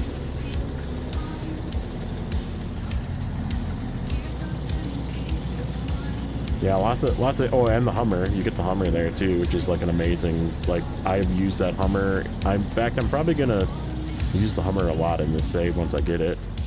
I'm probably gonna sell the Chevy, just use the Hummer. Maybe buy a Lodestar, maybe buy a Yar, maybe buy a Loaf. But I think that'll be the fleet of Scouts, that's it. Every other Scout will get sold. Except for maybe the Earth Roamer if we get that far. Yep, A&K is good. That was I mentioned in that one early. Thirsty, but good. Wasn't for the storm we got, I would have finished Michigan. Nice.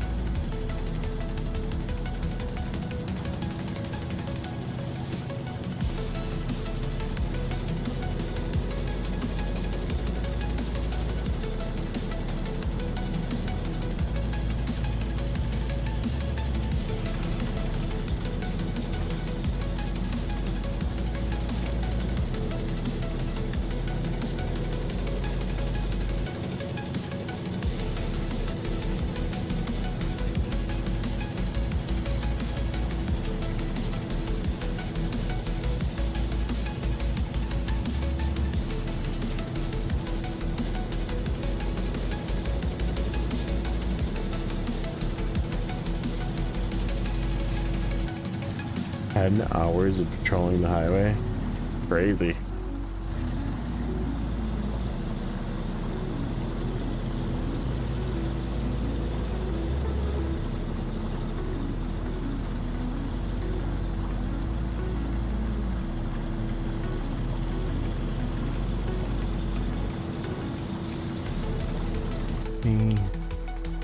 Trailers or anything to pick up over here? No, but I could tandem truck. Yeah, let's go left. Could tandem truck and take one of these with us.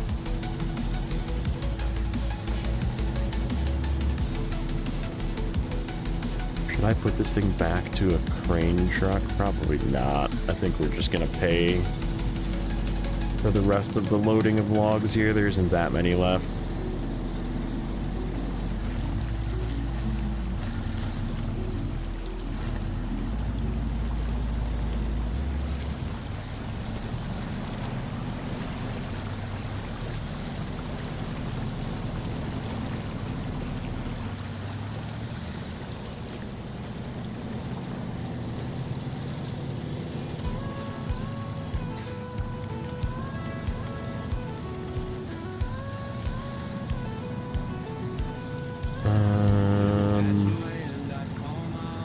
Could grab 2 wooden planks, but I'm gonna grab that trailer. No point. It's gotta go right there. Fuel bricks. Yeah, it's fine. We'll just use a long trailer for that.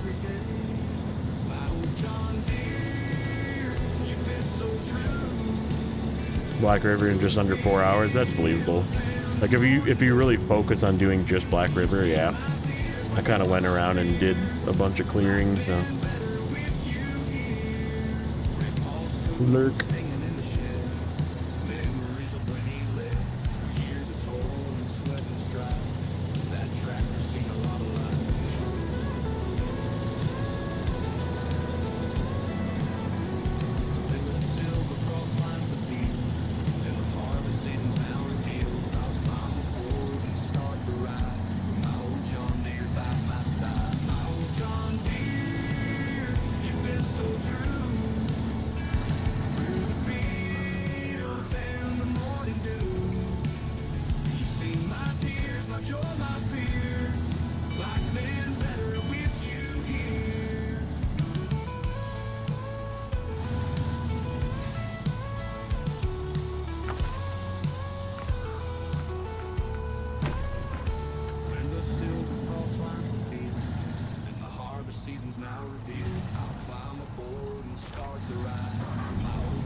I don't know what that was, but hello, Woody. I saw something there for a second. Typo, probably. Typo and a delete.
misclick. No biggie. It was a butt chat.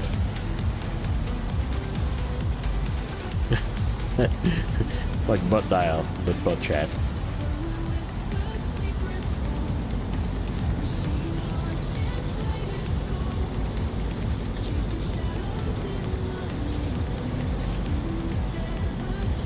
Oh yeah, hold on.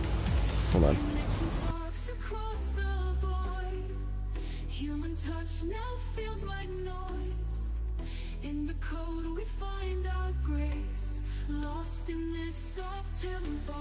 No Rex tonight? No Rexy Rexy? Did he stream already? Did he end? What time is it? 9:15. Did he end early? I was gonna ninja.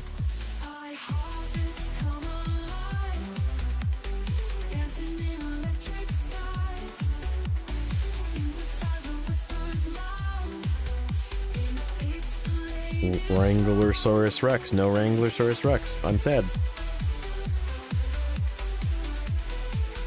Wah. No Rex. I can't ninja a Rex.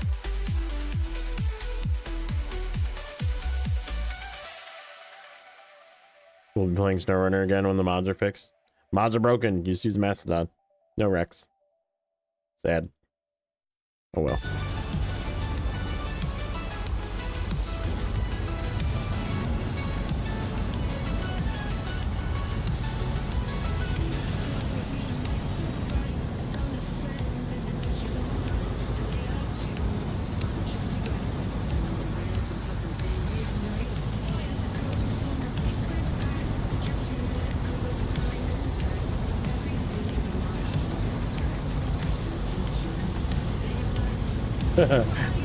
Are you trying to hide the word mod, Stu?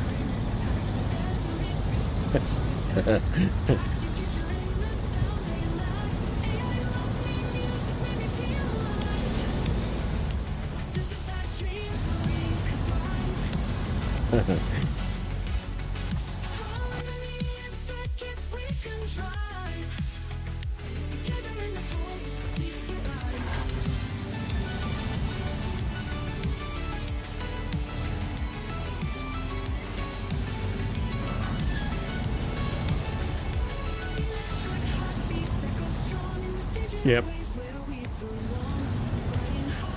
Trying to think of a name for your video. Video about Roadcraft? Or for your next Wisconsin video?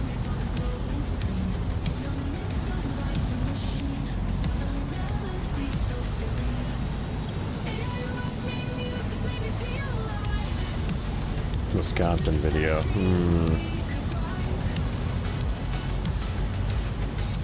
One more like the 50. What's up, Nacho? Wisconsin? Or as the people not local say it, Wisconsin. I can't even do it right. I can't even do it long like you guys do it.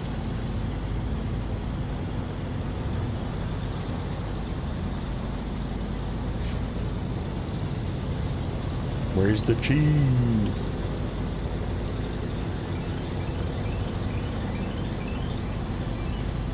Yeah. just put it something about crafting roads. Like, I couldn't craft this road, so I crafted this bridge instead.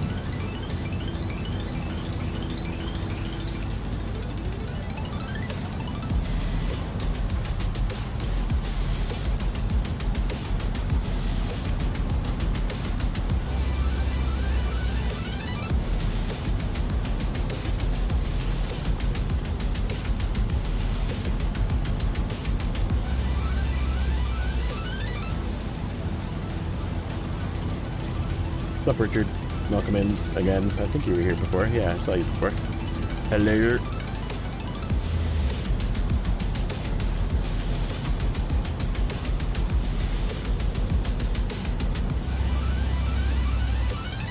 Head not grave? Alright, buddy.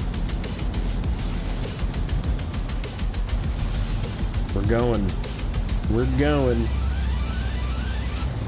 Moving my likeness from videos and posting to the anime avatar anime. You freaking waifu stew, dude. Waifu stew. There you go. There's a name for your. There's a title for your. Name the next title of your video. Waifu stew.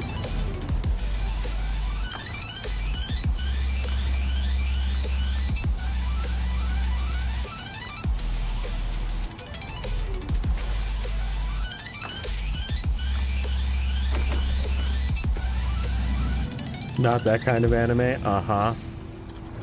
That's what they all say.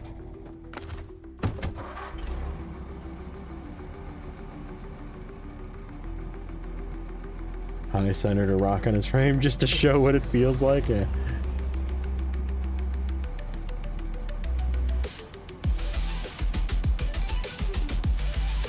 A long journey is a safer way to go than brute forcing up the hill. True.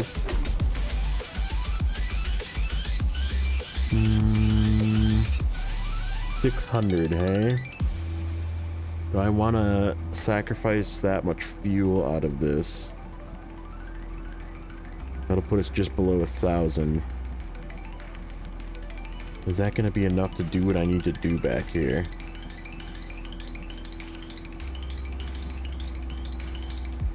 Game is done and saying make me drink.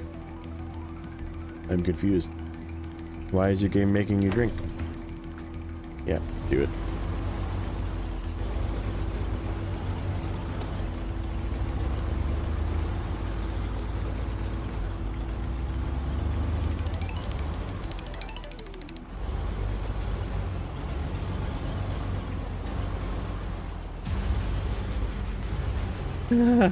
The crazy conspiracy guy in Grain Roads is me. Yeah, probably.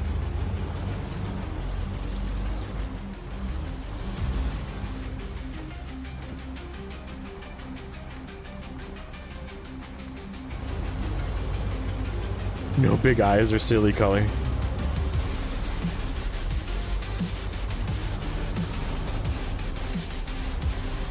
My hope is to inspire a wittier person to think them up.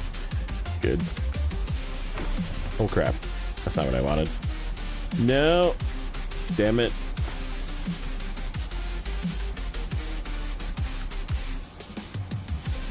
Maintenance trailer. Fuel carrier. There we go. We're back where we were. Okay, refuel that to the White Western Star. Okay. I'm not the one. Good. Yeah, you're looking in the wrong place for me. Has Zorchik seen the giant house? I don't know. Did you see the giant house?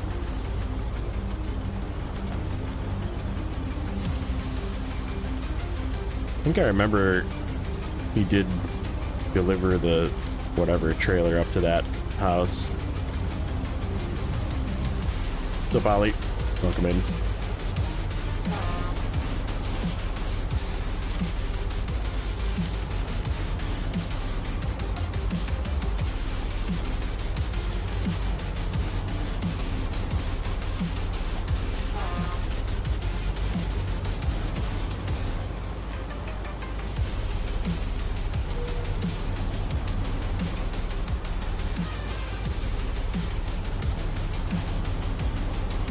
I didn't notice it either. I remember him asking me.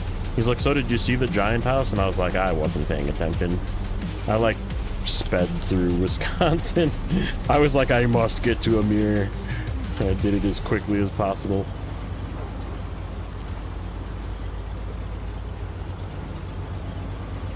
Park my Scout Hummer. The Scout 8 Hummer. I get it, kind of, maybe.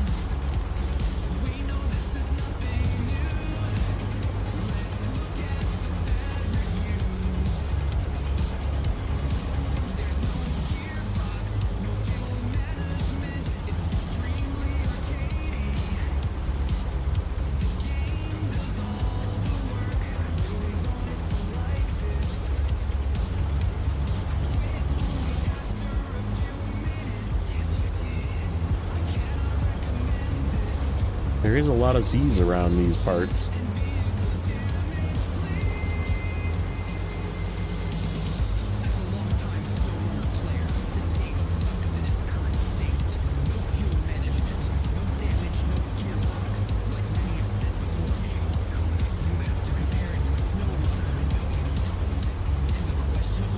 Oh, that was a JJ thing? Oh. Enough Z's for a nap, dude. Serious. A lot of us. It's good. It's a good letter.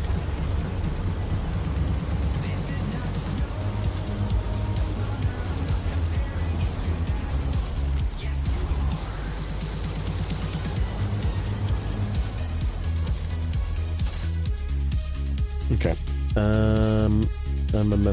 Where is...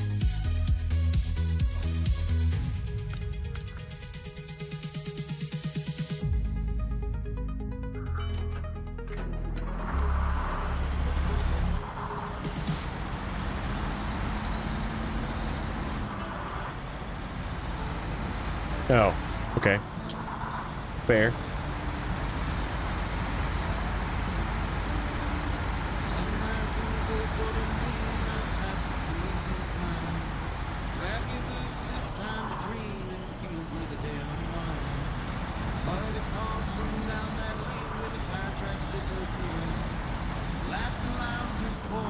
Correct. That's the one from the video I made today.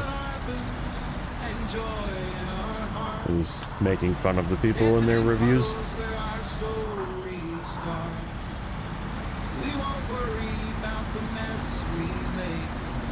Did I sell the P16? Not yet. I still need to do some work with it in Drummond. I just haven't really like started the Drummond work yet. Kids and dogs race to the pond, splashing through the summer days. Nature as our magic wand, making hearts of clay. Beneath the oak we tie our ropes, swinging by we kiss the sky. With every splash our spirit copes, in muddy fields we learn to fly. But our boots and joy in our hearts, dancing in puddles where our story starts. We won't worry about the mess we make. In the mud we live, for living's sake. Just using their words. Not even roasting, it's just using their words. It's just repeating what they said.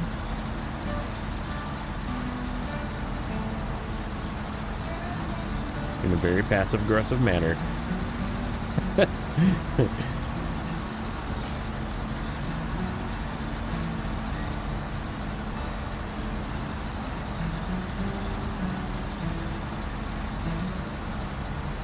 Oh, frickin' Norton's house. This is the worst one. I hate this one. And joy in our hearts, dancing in puddles where our story starts. We won't worry about the mess we make. In the mud we live, Man. for living's sake.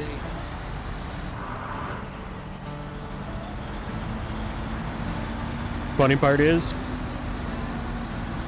they clearly don't do any research. They probably don't watch any YouTube videos. Norton is a needy fella. That guy needs freaking everything, man. Bring me the concrete slab, bring me some logs, bring me this. Get it your damn self, man. Why do you live way the heck out here?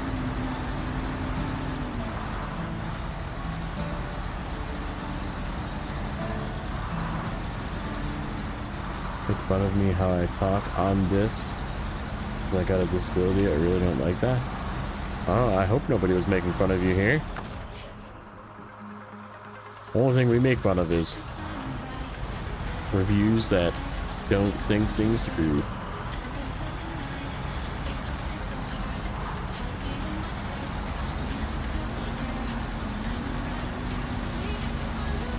Yeah, true. I talk funny. I have an accent, apparently. It's just a Scanson accent. I am from the land of cheese. But Norton provides security.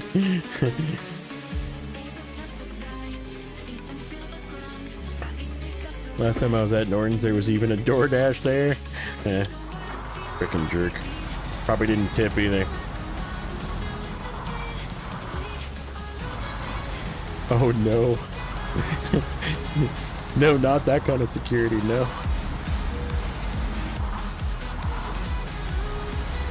I have a Southwest accent, non-existent. Him and McAfee are out on yachts, no security. Yeah.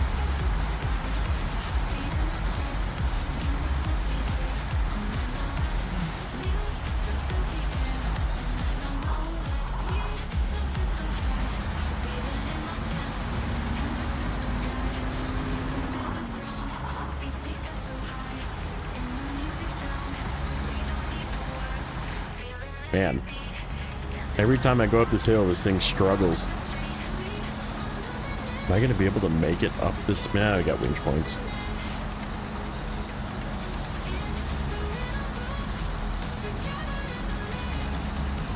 Can you control my first ski on a jet ski? He didn't last long.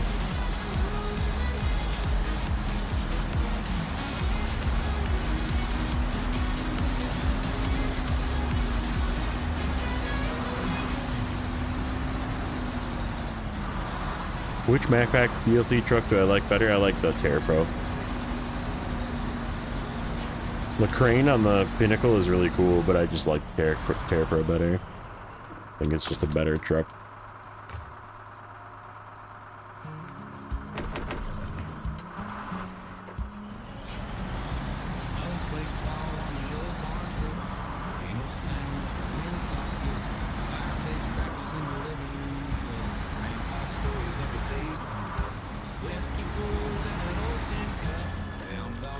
What the heck was that? Forward dying? That was weird.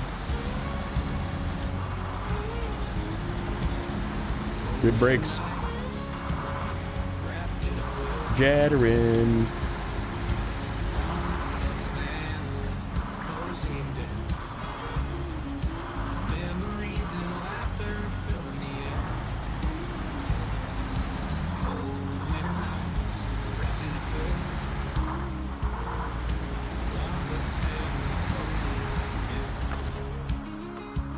I'm just gonna top everywhere. The guy's in a pouch trying to take one out quietly so Ebony doesn't think I'm taking her out. Oh, yeah. Dude, my dog can be in like the deadest of sleep. And I go to make a sandwich. Go like lunchtime comes around, I go make a sandwich in the kitchen. Very quietly open the fridge drawer, get a bag of lunch meat out, and just unzip that bag. Holy crap, dude. He just comes running. He's like, oh, lunch meat. He knows where there's lunch meat. There's also cheese.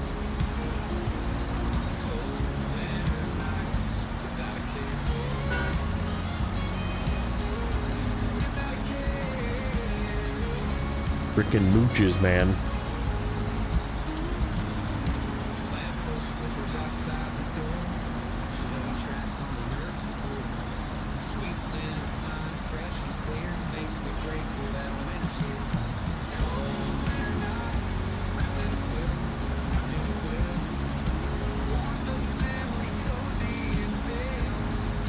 Yeah, she woke up anyway. Yep, exactly.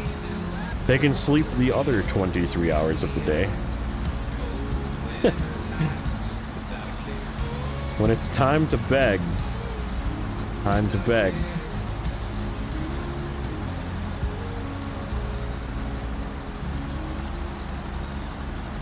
So we did logging today. That's basically what we did. Did some yapping. Did a review. Did some top tier React content. Dude, anytime you have food, man. And like my cat, I don't know why my cat is so crazy about this, but like She does this thing in the morning where she'll like wait for me to go downstairs to my office. And she'll just be like meowing by the door, and it's like, what? I like open the door and I look at her and I say, go down there if you want to go down there, and she has to like wait for me to go down there, and then she like races down the stairs to do nothing, to just like be downstairs, and it's like you're weird. You're back, welcome back. Climb up and so I give her attention, dude. Cats are freaking needy. Mine has been doing this thing every night, like she'll crawl into bed next to me and like she'll like knead right next to me and like always claw me, and then I like yell at her and she like goes bipolar and hisses at me because I yelled at her. Like, don't claw me. Nope, don't claw. And she'll just be like you're dumb.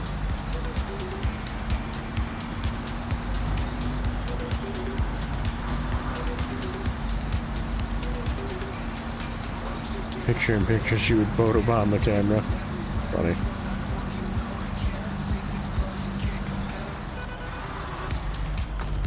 I don't think I can get through that way.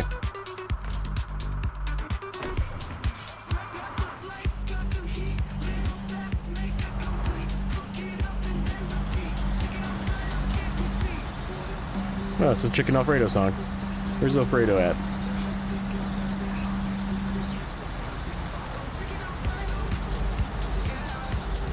Oh, somehow that one tire like lifted over that.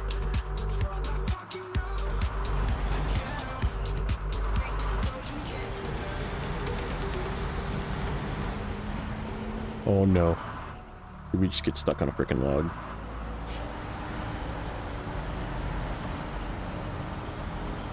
Nope, we're stuck on a house.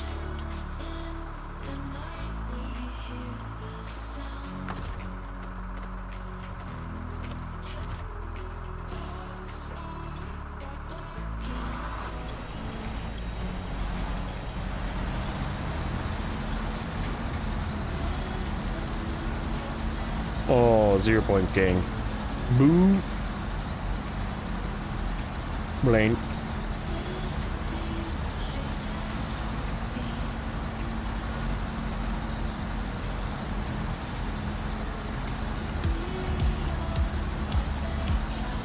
Bolt to the dispenser around the house. That's funny.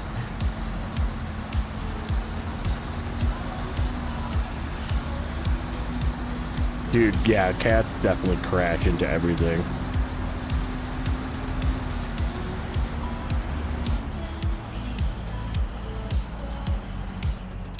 Oh, did I miss something?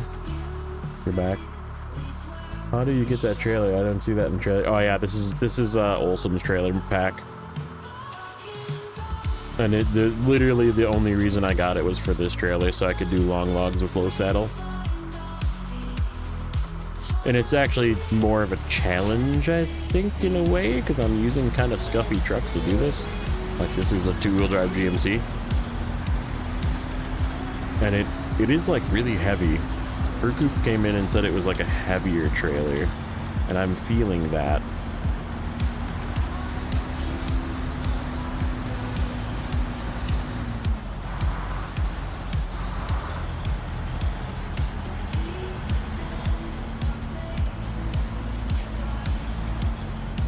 Power wheel trailer? I don't know what that means. Like the wheels, are the wheels powered? No, they're not. I didn't even think that was a possible thing. Is that such a thing in mods? Is there mods that make your trailers have powered wheels? If there is, that's insane.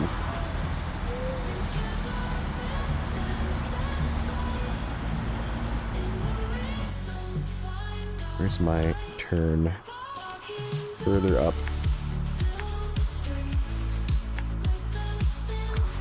Serious? That's freaking wild.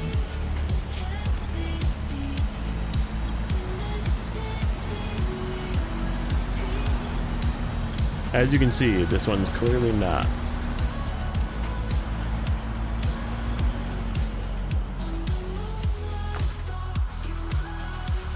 Uh-oh. Uh-oh. We gotta get up a little further.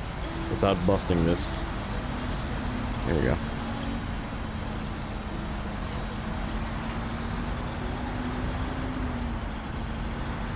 Huh. Didn't know that. That's definitely something I wouldn't be using.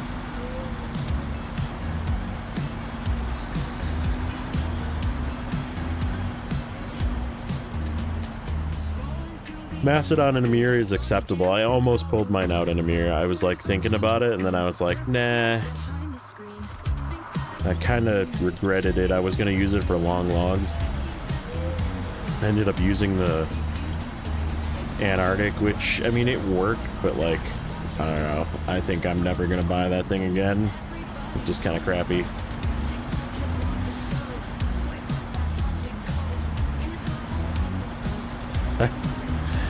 Nope.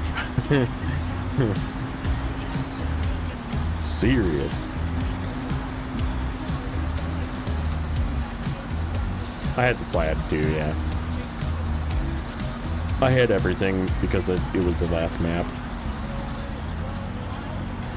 You think they make things worse? Really? I would assume it would make it really good. But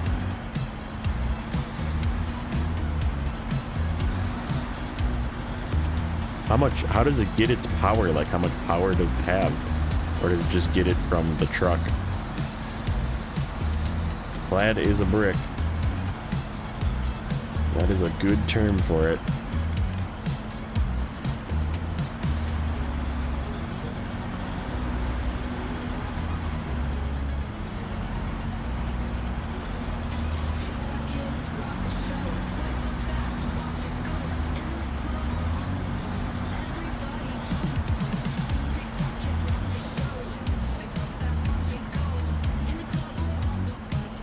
Ay, ay, ay.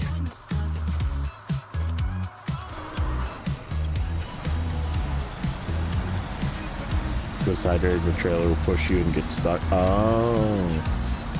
Yeah, that could suck.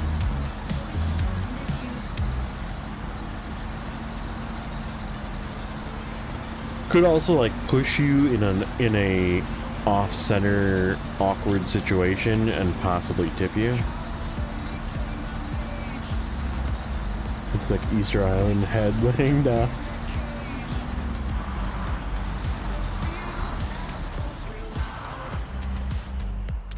Apparently JJ's phone went off.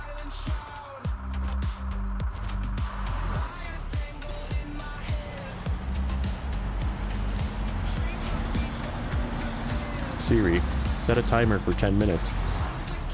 10 minutes starting. It worked on my phone. How many people have 10-minute timers?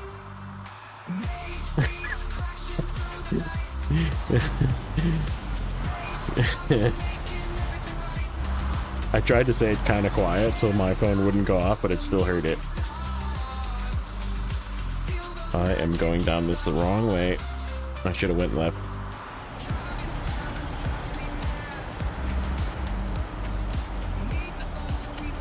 Yeah, we're kind of too late now.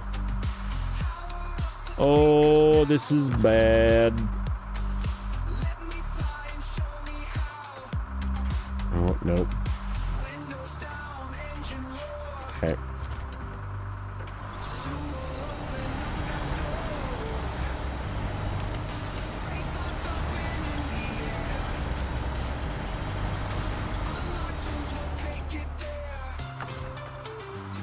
There we go.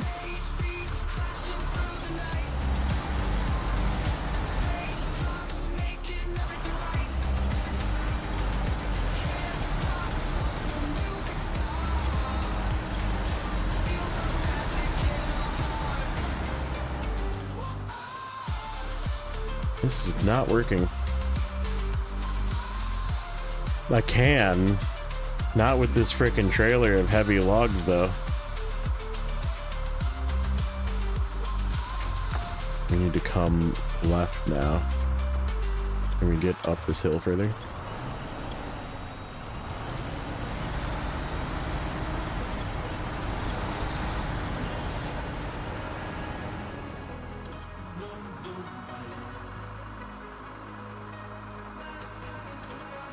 Okay.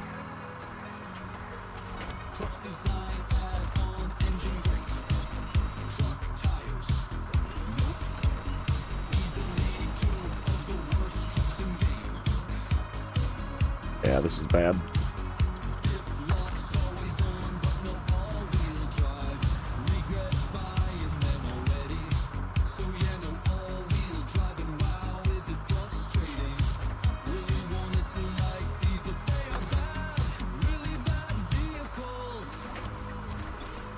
That one's not solid. Good thing I checked.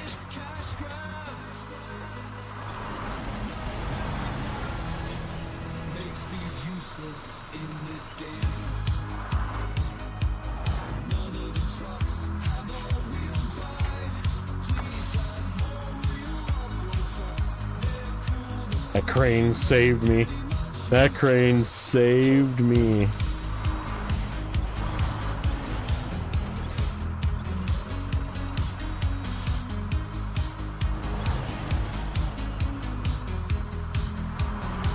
And this is why you have a crane, always.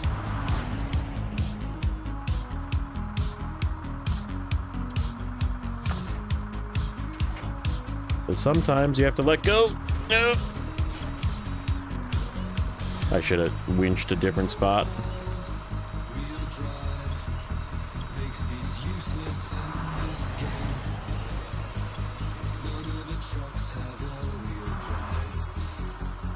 Oh, this is precarious.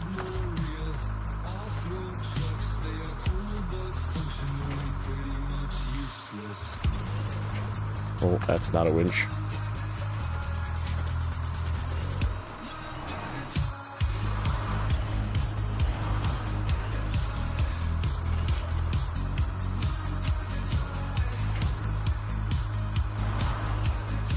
Frickin' kickstand, dude. Kickstand doing work.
There is no all-wheel drive for the P512. It is not a thing.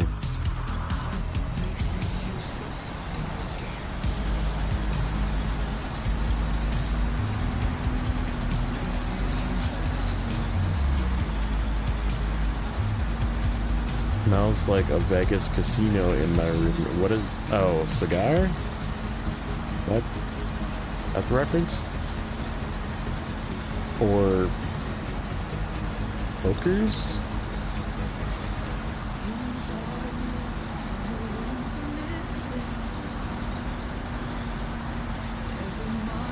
Yeah. High range and bounce over it. Yeah. Oh, I never accepted that quest. Okay. Oh, man. What time is it? Probably a good time to call it a day. We have all of the stuff in Michigan Black River done. Oops. Let's, I really have just the TranStar left. Any guesses on completion? I'm gonna drive this over. When we get to guess the completion amount, and I'm going to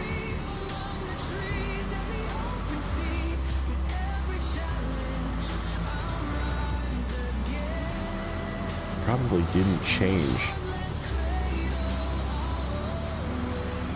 No, we did one thing. Did we do one thing? Yeah, we did one thing. It's all logs. No, we did two things.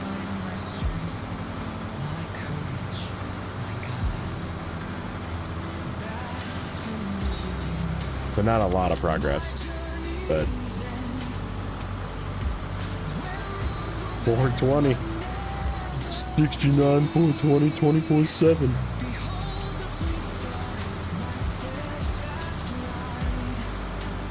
$75, $72. JJ was paying attention. JJ saw the number from before. That's what I'm guessing too. I'm saying 71, 72, I think, is my guess. 69, giggity. Eagle wins. Even though it was higher than that.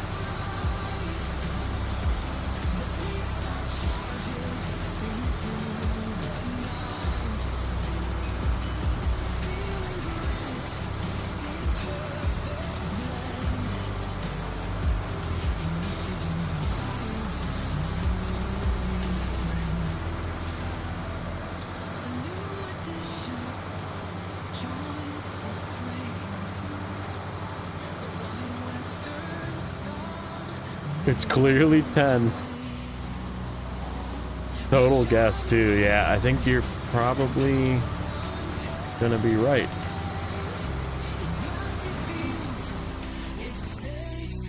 $72, right on the nose. We were at 70, and we only did 2 things.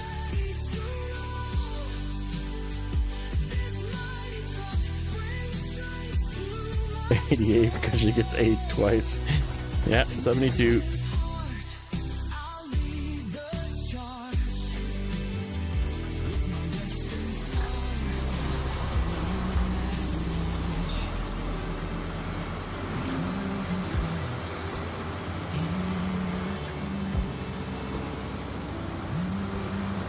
Still building a land bridge to the lighthouse, just lurking. You're just still dumping the sand, just must dump all this. Is your game like lagging yet? Didn't they say like it was gonna take like a freaking NASA computer to fill the entire map with sand? Congratulations, you just won a sticker.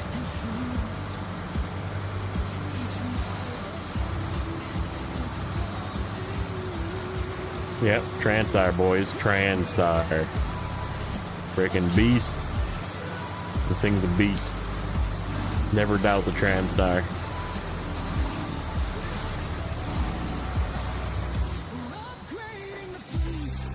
No. They're on Discord. If you want them, go on Discord.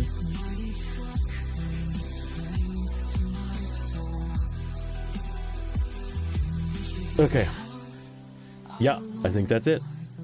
That is where we're going to leave it for today.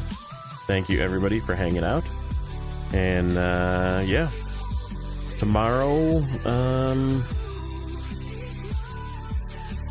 Tomorrow we might go back to doing expeditions, do a little bit of roaming, a little bit of free roam expeditions tomorrow, most likely. And then probably back to Michigan again Thursday. Unless there's a big PTS update, then we'll do some PTS. But yeah, otherwise, thank you everybody for hanging out tonight. All the goodies, all the likes, all the subs, all the good stuff. Thank you everybody, you guys are awesome. And yeah, we'll catch you guys tomorrow. In all the various streams. We'll probably see some of you in your streams, and otherwise, yeah.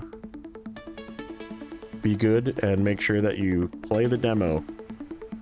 And it's not Snowrunner.